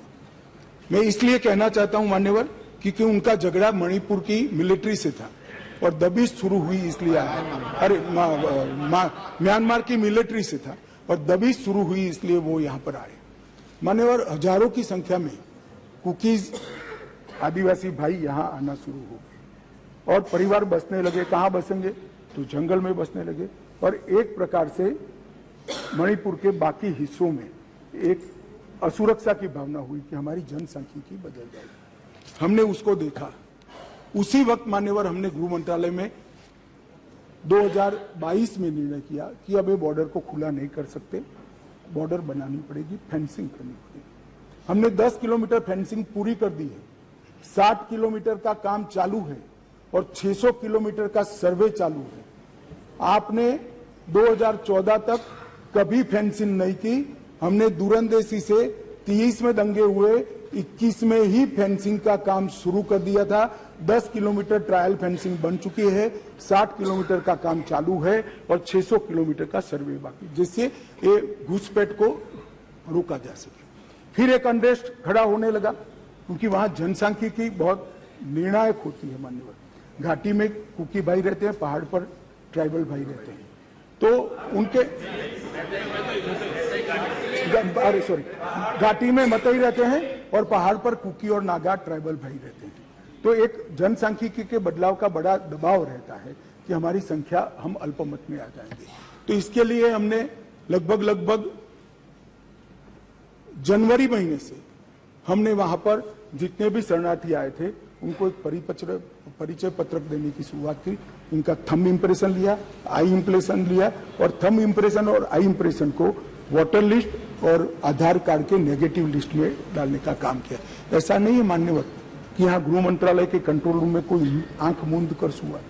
2023 में दंगा हुआ, 21 में हमने फेंसिंग चालू करी, 22 में हमने फेंसिंग चालू करी और 23 की शुरुआत में हमने थंब इंप्रेशन और आई इंप्रेशन लेने की शुरुआत की और उसको भारत के वोटर लिस्ट और आधार के नेगेटिव लिस्ट में डालने की। फिर भी ये जिस प्रकार से संख्या बढ़ती गई, एक असुरक्षा की भावना मतई लोगों में फैलती गई। मान्यवर ये जो वहां पर एक फ्री रेजिम है, नेपाल की तरह वहां पासपोर्ट नहीं चाहिए। अब ये मत कहना है कि हमने क्यों नहीं करा, 1968 से करा हुआ है भाई। 1968 से एक समझौता है भारत और ब्रह्मदेश की सरकारों के बीच में कि बॉर्डर के 40 किलोमीटर से जो अंदर आएगा या यहां से 40 किलोमीटर से आ जाए उसको पासपोर्ट नहीं चाहिए।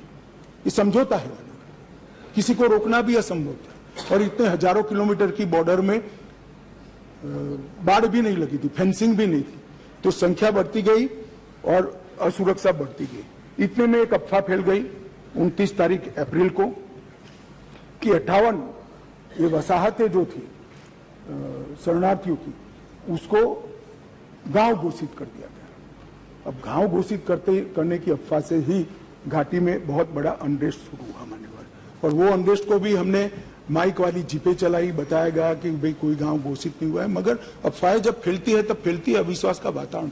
और घोषित जंगल गांव घोषित किया, जंगल गांव घोषित किया, जो वसाहतें थी उसको, तो उनको लगा परमानेंट अब यही बस रहे हैं, तो एक अनरेस्ट खड़ा हुआ।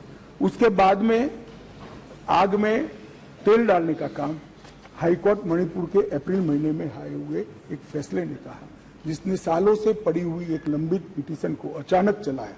अचानक चलाकर ना भारत सरकार के ट्राइबल आयोग को शपथ पत्र लिया, ना भारत सरकार के ट्राइबल डिपार्टमेंट का लिया, ना भारत सरकार के गृह मंत्रालय का लिया, ना मणिपुर सरकार का लिया, और अचानक ही कह दिया कि 29 अप्रैल के पहले इस मतई जाति को ट्राइबल घोषित कर दी गई। इससे पहाड़ पर बहुत बड़ा अनरेस्ट हुआ, ट्राइबलों में बड़ा अनरेस्ट हुआ कि अब मतई ट्राइबल बन जाएंगे तो हमारी नौकरियों में स्पर्धा का भाव होता है और स्वाभाविक है। एक कोई कानूनी प्रक्रिया के बगैर एक ऑर्डर कर दिया गया, जिसके कारण ऊपर भी, नीचे ऑलरेडी अनरेस्ट चालू था, ऊपर भी अनरेस्ट हुआ और 3 तारीख को एक रोली के अंदर एक क्लैश हो गया और क्लैश होने के बाद दंगे चालू हुए जो अब तक अशांत परिस्थिति को बनाए हुए हैं। अब इस परिस्थिति को आप वो क्यों नहीं गा, ये क्यों नहीं गा, इस तरह से आप तुलना मत करिए। ये परिस्थिति जन्य दंगे हैं मान्यवर। मैं आगे भी कहना चाहता हूं, इसके साथ एक बहुत बड़ी बात दूसरी भी हुई है कि वहां मिलिट्री का शासन आने के बाद थोड़ी ढिलास आ गई है और नार्कोटिक्स का भी बहुत बड़ी तस्करी म्यांमार की ओर से मणिपुर की ओर हुई है। इसके व्यापार से भी बहुत बड़ा अनरेस्ट हुआ है। मगर जो क्लिंचिंग चीज थी वो कोर्ट का जजमेंट थी उसकी अंतिम तारीख 29 मई थी और इसके विरोध में एक जुलूस निकला। जुलूस में दोनों ग्रुपों के बीच में भिड़ंत हुई और देखते देखते घाटी में और पहाड़ पर दोनों जगह एक दूसरे पर हमले करना, हिंसा करना शुरू हो गया। मान्यवर, अब दो सवाल है कि हिंसा शुरू करने के बाद क्या किया, मैं उस पर बाद में जाता हूं। इतनी ही शांति से बताऊंगा, कोई जरा भी मन में, मैं कोई किसी चीज से भागना नहीं चाहता, भागना मेरा स्वभाव ही नहीं है भाई, मैं किसी भी चीज से भागना नहीं। मगर मणिपुर की नस्लीय हिंसाओं के इतिहास को समझना पड़ेगा। 1993 में श्री पीवी नरसिम्हा राव जी प्रधानमंत्री थे, राजकुमार दोरेंद्र सिंह कांग्रेस के नेता मुख्यमंत्री थे और नागा कुकी संघर्ष हुआ। नागा कुकी भी नस्लीय हिंसा थी मान्यवर, और उस वक्त 750 लोग मारे गए, 200 लोग घायल हुए, 45,000 लोग शरणार्थी थे और 1.5 साल तक ये हिंसा अविरत रूप से चलती रही। अब ये कहते हैं प्रधानमंत्री जी क्यों नहीं बोले? भाई 700 लोग मारे गए थे, 200 लोग घायल हुए, 45,000 लोग शरणार्थी बने। आपको मालूम है जवाब किसने दिया?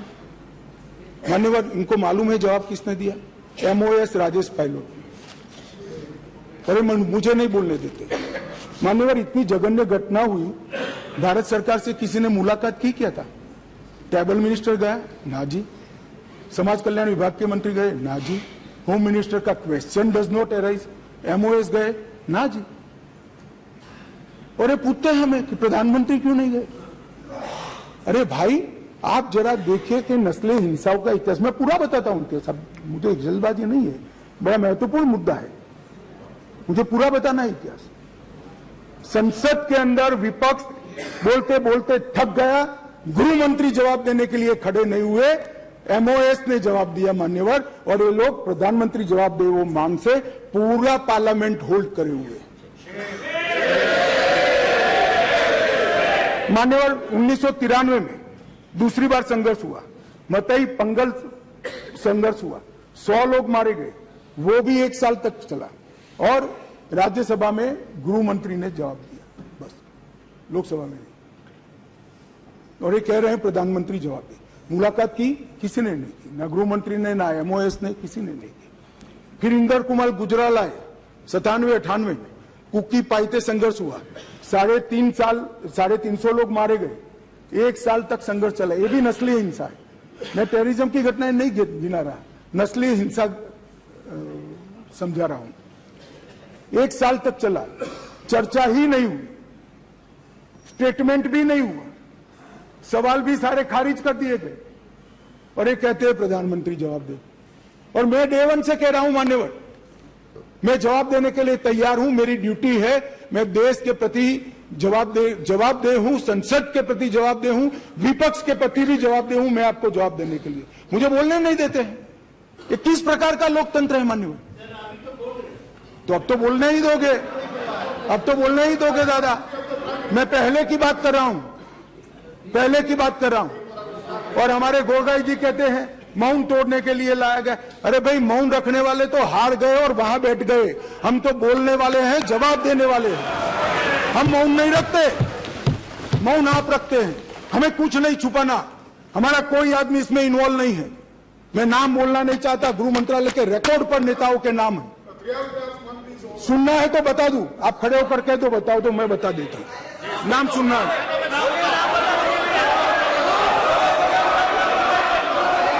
मान्यवर, बाद में 2004 में मनमोहन सिंह जी थे, इबोबी सिंह जी थे, लगभग 1700 लोगों के एनकाउंटर हुए, 1700 लोग एक तरफा वर्दी से। ऐसा वहां मानते, मैं नहीं मानता, मैं तो व्यवस्था में विश्वास रखने वाला हूं। वहां लोग मानते वर्दी से की हुई नस्ली हिंसा थी। 1700 सुप्रीम कोर्ट ने संज्ञान लिया, ढेर सारी SITयां बनी, मगर किसने जवाब दिया? कोई नहीं, एक चर्चा नहीं, ना MOS, ना मिनिस्टर। अब मुझे बताइए भाई, चिदम्बरम साहब थे और वहां राज्यसभा में मेरा हिसाब मांगते थे, मुझे बोलने नहीं देते। मैं आपके माध्यम से देश की जनता को कहना चाहता हूं, ये परिस्थिति जन्य नस्लीय हिंसा है, इसको राजनीति का मुद्दा नहीं बनाना चाहिए। और मान्यवर 3, 4, 5 मैं पूरे देश को बताना चाहता हूं, इस देश के प्रधानमंत्री ने रात को 4 बजे भी मुझे फोन किया है और दूसरे दिन 6:30 बजे मुझे फोन से उठाया भी इस देश के प्रधानमंत्री ने। और ये कह रहे हैं मोदी जी ध्यान नहीं रखते।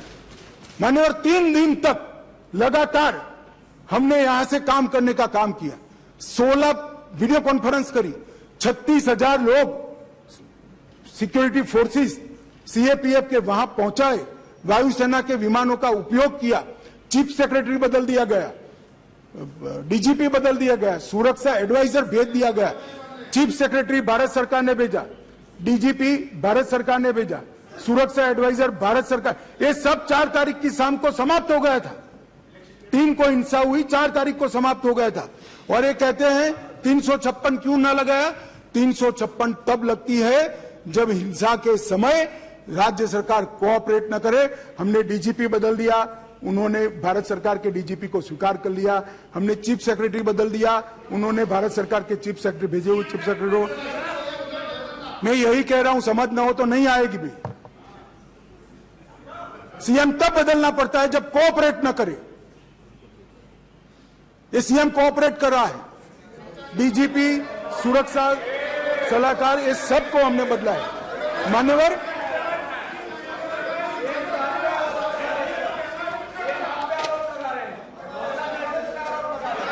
भाई बैठ जाओ यार। कृपया आप इतनी चिंता करो कि मैं आसाम पर न जाऊं। मान्यवर यूपीए के शासन में वहां नाकाबंदी की जाती थी, ब्लॉकेट लगाए जाते थे। 1 साल में 139 दिन से 30 दिन तक का ब्लॉकेट रहा, 5 साल तक ब्लॉकेट लगे और उस वक्त पेट्रोल के दाम 1200 रुपये तक पहुंचे थे। हमने 28 दिन में पूरा काम पूरा कर रेलवे को वहां पहुंचाया है और अबाधित रूप से आज सप्लाई वहां पर चालू है और दामों को बढ़ने लगे अबाधित रूप से।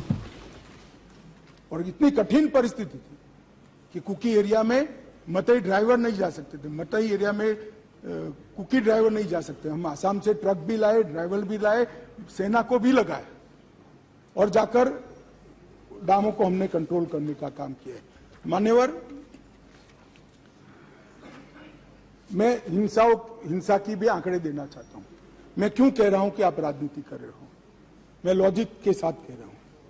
मान्यवर अब तक 152 लोग मारे गए, इसमें कोई छुपाने की जरूरत नहीं है। ये सोशल मीडिया के जमाने में छिप भी नहीं सकता है और हमारा स्वभाव भी छिपाने का नहीं है।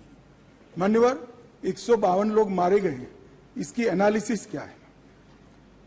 मई में 107 मारे गए, मई महीने में। आज हम अगस्त में, जून में 30 मारे गए, जुलाई में 15 मारे गए और अगस्त में अब तक 4 मारे गए। मान्यवर मई में जो 107 मारे गए उसमें से 68 लोग 3, 4 और 5 में पहले 3 दिन में ही मारे गए। मैं इसके माध्यम से ये कहना चाहता हूं मान्यवर कि हिंसा धीरे धीरे कम हो रही है। हम हिंसा में की आग में तेल डालने का काम न करें, हम तेल न डालें। तेल कैसे डाला जाता है मैं बताता हूं। श्री राहुल गांधी जी यहां से वहां मुलाकात करें, मैं बड़ा स्वागत करता हूं। संवेदना है, मणिपुर की चिंता है। गए एयरपोर्ट पर उतरे, उन्होंने कहा कि भाई हमें चूड़ाचांदपुर जाना है। ठीक है भाई, अगले दिन जाने वाले थे, पहले दिन कहा कोई बात नहीं, चाहिए आप जरूर जाना चाहिए। हमने कहा हेलीकॉप्टर से चले जाइए, कि नहीं मैं रोड से जाऊंगा। पुलिस ने रोकना पड़ा। फिर 3 घंटे तक ऑल इंडिया लाइव कराकर ये नाटक देश को दिखाया और फिर 4 बजे दूसरे दिन हेलीकॉप्टर से चले गए। भाई हेलीकॉप्टर से चले जाते तो क्या आपत्ति थी, हमने सुरक्षा की पूरी व्यवस्था की थी। परंतु इस प्रकार की काम करने के लिए वहां जाना, इसको पॉलिटिक्स कहते हैं गौरव जी। आप वहां जाते हैं तो कोऑपरेट करिए। चूड़ाचांदपुर जाने से कोई नहीं रुक रहा, हम हेलीकॉप्टर से भेज रहे हैं। आप जाना नहीं चाहते, नहीं मैं बाय रोड ही जाऊंगा। चलो बाय रोड जाना है, जनता को दिखाना है, तो फिर दूसरे दिन क्यों गए? दूसरे दिन भी न जाते, दूसरे दिन भी गए तो पहले दिन सत्याग्रह दिखाना था, भाई इस तरह की पॉलिटिक्स ऐसी विषम परिस्थितियों में मत करिए। क्या आप मानते हैं, आप क्या मानते हैं कि सरकार को आप इस तरह से परेशान करेंगे, चाहे वहां की हो या यहां की, और जनता नहीं जानती है? जनता ये सारा जानती है और पहचानती भी है। इसलिए मैं कह रहा था, अधीर रंजन जी चले गए, मैं पॉलिटिक्स नहीं कर रहे तो मैं बताता रहा पॉलिटिक्स करें। मान्यवर, हमने लगभग 14,898 लोगों को अरेस्ट किया है और हर केस की एफआईआर 1106 एफआईआर रजिस्टर कर दी गई है। अब अंत में जो शर्मनाक वीडियो आया, मैं इसके बारे में भी कहना चाहता हूं। मान्यवर, ये वीडियो 4 मई के दिन की दुर्भाग्यपूर्ण घटना है।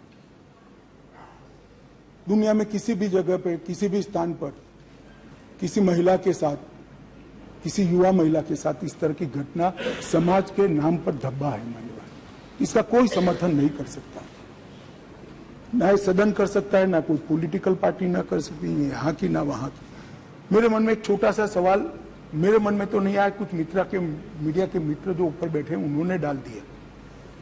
उन्होंने मुझे पूछा कि अमित भाई, ये 4 मई का वीडियो संसद सत्र के एक दिन पहले ही क्यों आया? अगर किसी के पास वीडियो था तो वीडियो डीजीपी को देना चाहिए या नहीं देना चाहिए? मानिए, किसी के पास वीडियो था तो पुलिस तंत्र को देना चाहिए या नहीं देना चाहिए? उसको सार्वजनिक करना चाहिए क्या? वो महिला के सम्मान की तो सोचो ना जी। इंटेलिजेंस का सवाल नहीं था भाई, वहां उस वक्त इतने हुड़दंग में। एक मिनट, इंटेलिजेंस के पास नहीं आया, मगर आपको देना चाहिए था या नहीं देना चाहिए था? आपको देना चाहिए था या नहीं देना चाहिए? हाँ, दादा का काम टीवी में बताने का है। दादा का काम मान्यवर, फिर भी मैं टाइमिंग में ज्यादा नहीं जाना चाहता। सुनिए ना भाई, मैं टाइमिंग में ज्यादा जाना नहीं चाहता। मान्यवर, वीडियो किसी के पास भी था, मैं इन पर आरोप नहीं कर रहा हूं, किसी के पास भी था। अगर उसने डीजीपी को दे दिया होता तो 5 तारीख को ही पकड़ गए होते, क्योंकि जिस दिन वीडियो दिया उसी दिन वीडियो की कॉपी पर से हमने फेस आइडेंटिफिकेशन सॉफ्टवेयर का उपयोग करते हुए, सरकारों के डेटा के साथ मिलान करते हुए 9 के 9 लोगों को अरेस्ट कर दिया और वो आज ट्रायल फेस कर रहे हैं जेल में। उस वक्त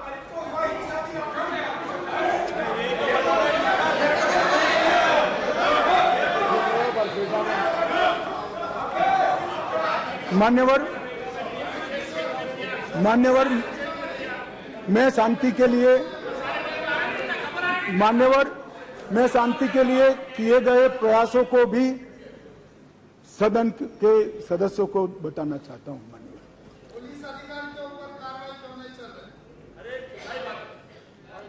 मान्यवर, मैं वहां 3 दिन रहा, 3 रात रहा। मेरे साथी नित्यानंद जी 23 दिन तक लगातार वहां रहे। एमओएस होम मिनिस्टर पहली बार नहीं, कोई गया ही पहली बार, मैं ही गया हूं। अब तक कोई नहीं गया है। इतने सारे दंगे मैंने जो बताए, नस्ली इंसान, कोई नहीं गया है। एमओएस 23 दिन रहा, 3 दिन में रहा। मान्यवर, हमने ये सारी की जांच के लिए हाईकोर्ट के सेवानिवृत्त न्यायाधीश का एक कमीशन बना दिया है, जिसमें एक आईपीएस और आईएएस अफसर भी है। मान्यवर, अध्यक्ष राज्यपाल महोदय को अध्यक्ष बनाकर शांति समिति को हमने वहां पर प्रस्तापित किया है। 36,000 से अधिक सुरक्षा कर्मी, जहां मतई समूह रहता है, जो कुकी रहता है, बीच में बफर जोन बनाकर खड़े हैं। आज भी गुस्सा शांत नहीं हुआ है, परंतु हिंसा इसलिए कम हुई कि बीच में 36,000 पैरामिलिट्री फोर्सेस दिन रात तैनात है, इसलिए हिंसा कम हुई है।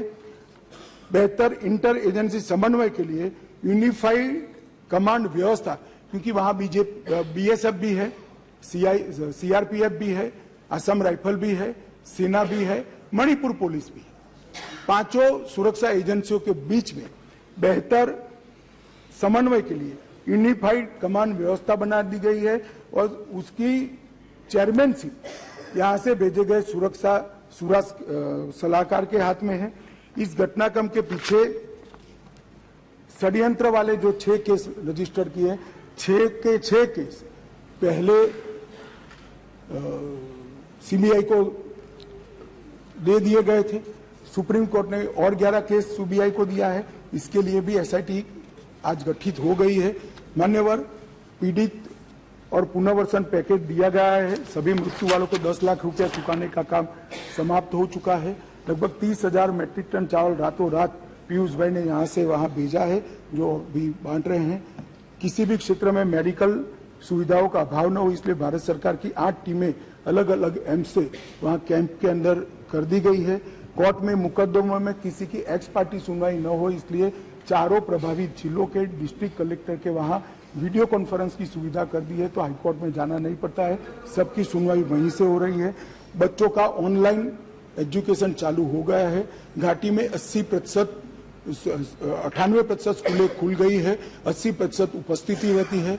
2% स्कूलों में कैंप चल रहे हैं, वो भी अब अस्थायी शेल्टर बनाने की शुरुआत हमने कर दी है। राहत सामग्री सुलभता से मिले, इसके लिए भी हमने ढेर सारे प्रयास किए हैं। और सुरक्षा की समीक्षा भी हर सप्ताह मैं यहां से वीडियो कॉन्फ्रेंस से यूनिफाइड कमांड के साथ करता हूं। गृह सचिव हर दूसरे दिन करते हैं और डीआई भी हर रोज करते हैं। मान्यवर, इतनी क्लोज वॉच के साथ वहां शांति बनाने का प्रयास चल रहा है। मैंने आगे कहा कि पुरानी सरकारों में किसी में 9 महीना हुआ, किसी में 1.5 साल हुआ।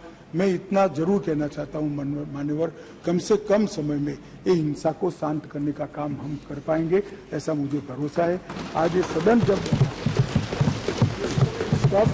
तब सदन को मैं विश्वास दिलाना चाहता हूं कि मणिपुर के अंदर भाई ये बहुत यार बाद में पूछो ना, बाद में पूछो, बैठ जाओ प्लीज।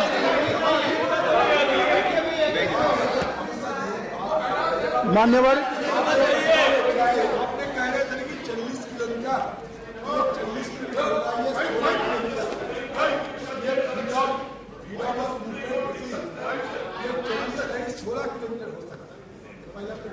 मान्यवर, दूसरी बात यह है कि सब ऐसे नहीं होती चर्चा। आपको मौका में देंगे, पूरा मौका देंगे आपको, माननीय गृह मंत्री। मान्यवर, सीमा की सुरक्षा को सुनिश्चित करने के लिए बाड़ बनाने का काम शुरू हो चुका है। बाकी बाड़ का सर्वे हमने और गति से चालू किया है। बायोमेट्रिक्स लेने की गति भी हमने बढ़ा दी है। और मैं इस सदन के माध्यम से मणिपुर के दोनों समुदायों से करबद्ध निवेदन करना चाहता हूं, हिंसा किसी भी समस्या का समाधान नहीं है। वार्ता करिए। अभी हम मतई समुदाय के साथ भी वार्ता कर रहे हैं, मैं स्वयं कर रहा हूं। कुकी समुदाय के साथ भी वार्ता कर रहे हैं, आज भी की थी, मैं स्वयं कर रहा हूं। मेरा अनुरोध है कि साथ में बैठकर, भारत सरकार के साथ बैठकर इस समस्या का समाधान निकाल दीजिए। अफवाहों से ज्यादा अविश्वास का वातावरण हुआ है। भारत सरकार की जरा भी मंशा नहीं है कि वहां की डेमोग्राफी को चेंज कर दिया जाए। घुसपैठ को भी हम रोकेंगे। हमने राजद्वारी तरीके से म्यांमार के साथ भी बात की है और हर प्रयास हम करना चाहते हैं जो हम कर पाते हैं। मान्यवर, मैं इतना ही कहना चाहता हूं कि इस विषय पर राजनीति नहीं करनी चाहिए। ये विषय ऐसा है जिसमें किसी की जान गई है, किसी का सम्मान गया, किसी के साथ दुर्व्यवहार हुआ है। वो व्यक्ति हमसे कितना भी दूर रहता हो, मगर भारत का है और इसके प्रति हम सबके मन में, पूरे सदन के मन में संवेदना होनी चाहिए। मैं मानता हूं कि इस शांति की अपील में मेरी बात रखने के बाद सदन के दोनों ओर के सदस्य शांति की अपील में जुड़ेंगे।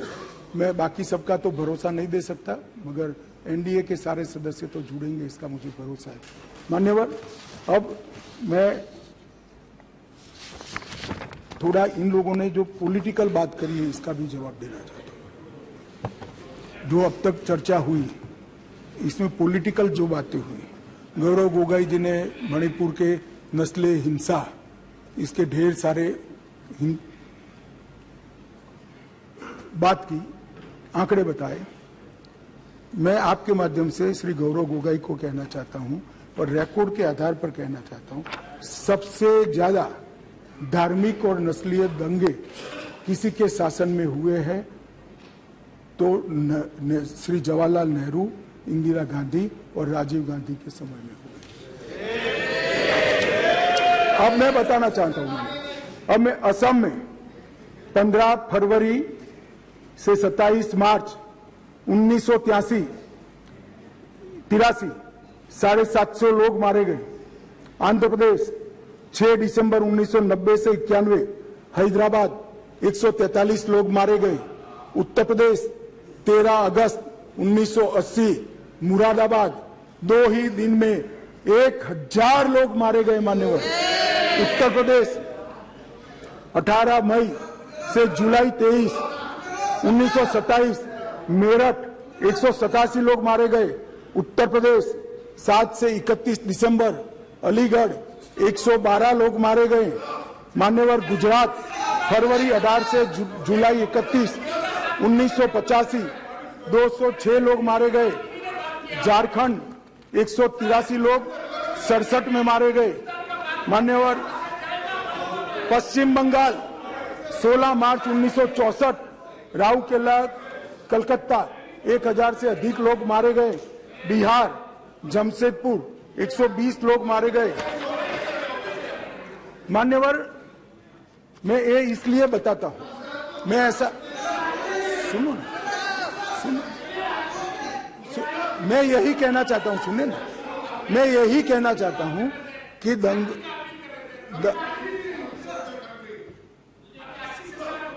तो शांति की अपील में सहयोग धमकी से मानोगे? ऐसा करोगे कि मैं पढ़ूंगा तो शांति में सहयोग नहीं दोगे, ऐसा कहना चाहते हैं? शांति की अपील और इसका क्या लेन देन? मैं तो राजनीतिक जवाब दे रहा हूं आपका। मान्यवर मैं इतना ही कहना चाहता हूं कि दंगे हर बार हुए, मगर दंगों को हमने कभी पार्टी के साथ नहीं जोड़ा। हमने कभी दंगों का जवाब देते हुए किसी गृह मंत्री को नहीं रोका है। हमने कभी सदन को बैन में नहीं लिया है। हमने कभी 15-15 दिन तक सदन की कार्यवाही को समाप्त नहीं किया है।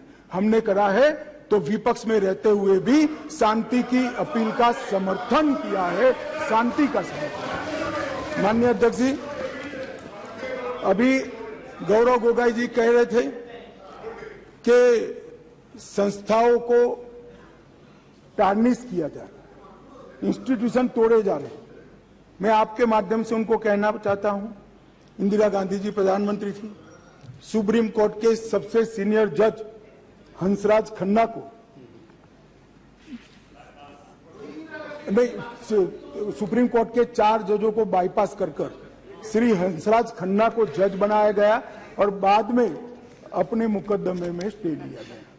माननीय अध्यक्ष जी, सीएजी को सरकारी कामकाज से, सीएजी को सरकारी कामकाज से दूर रखने का काम इंदिरा गांधी जी ने किया। जेएनयू पर ताला लगाने का काम इंदिरा गांधी ने किया था।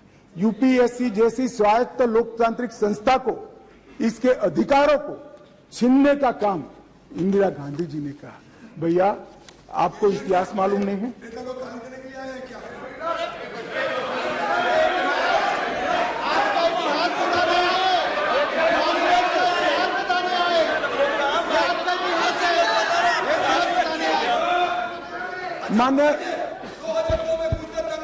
मान्यवर मुझे मालूम है शांति की अपील तक ये नहीं बैठेंगे, शांति की अपील तक ये नहीं बैठेंगे क्योंकि उनको शांति नहीं करना है।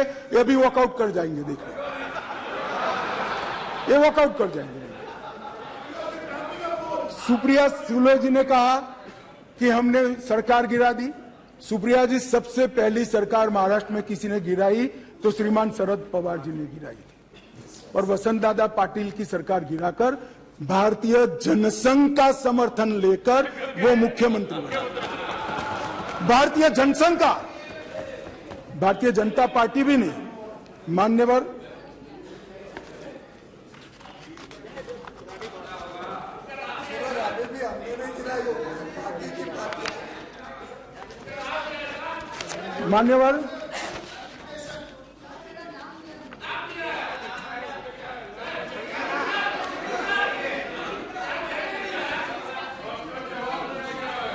नहीं दीजिए, मान्यवर इनका जवाब सुन लीजिए। सर जोशी जी उसके कन्वीनर थे। नहीं कन्वीनर बरोबर है, मुख्यमंत्री कौन बना, सत्ता किसने भोगी, सत्ता का सुख किसने प्राप्त किया, शरद पवार जी ने की। उसमें भारतीय जनता पार्टी नहीं थी। मान्यवर तरुण गोगोई जी ने चीन की बात निकाली। गौरव गोगोई जी ने चीन की बात निकाली। माननीय मोदी जी तो एक अंतर्राष्ट्रीय बहुराष्ट्रीय मीटिंग में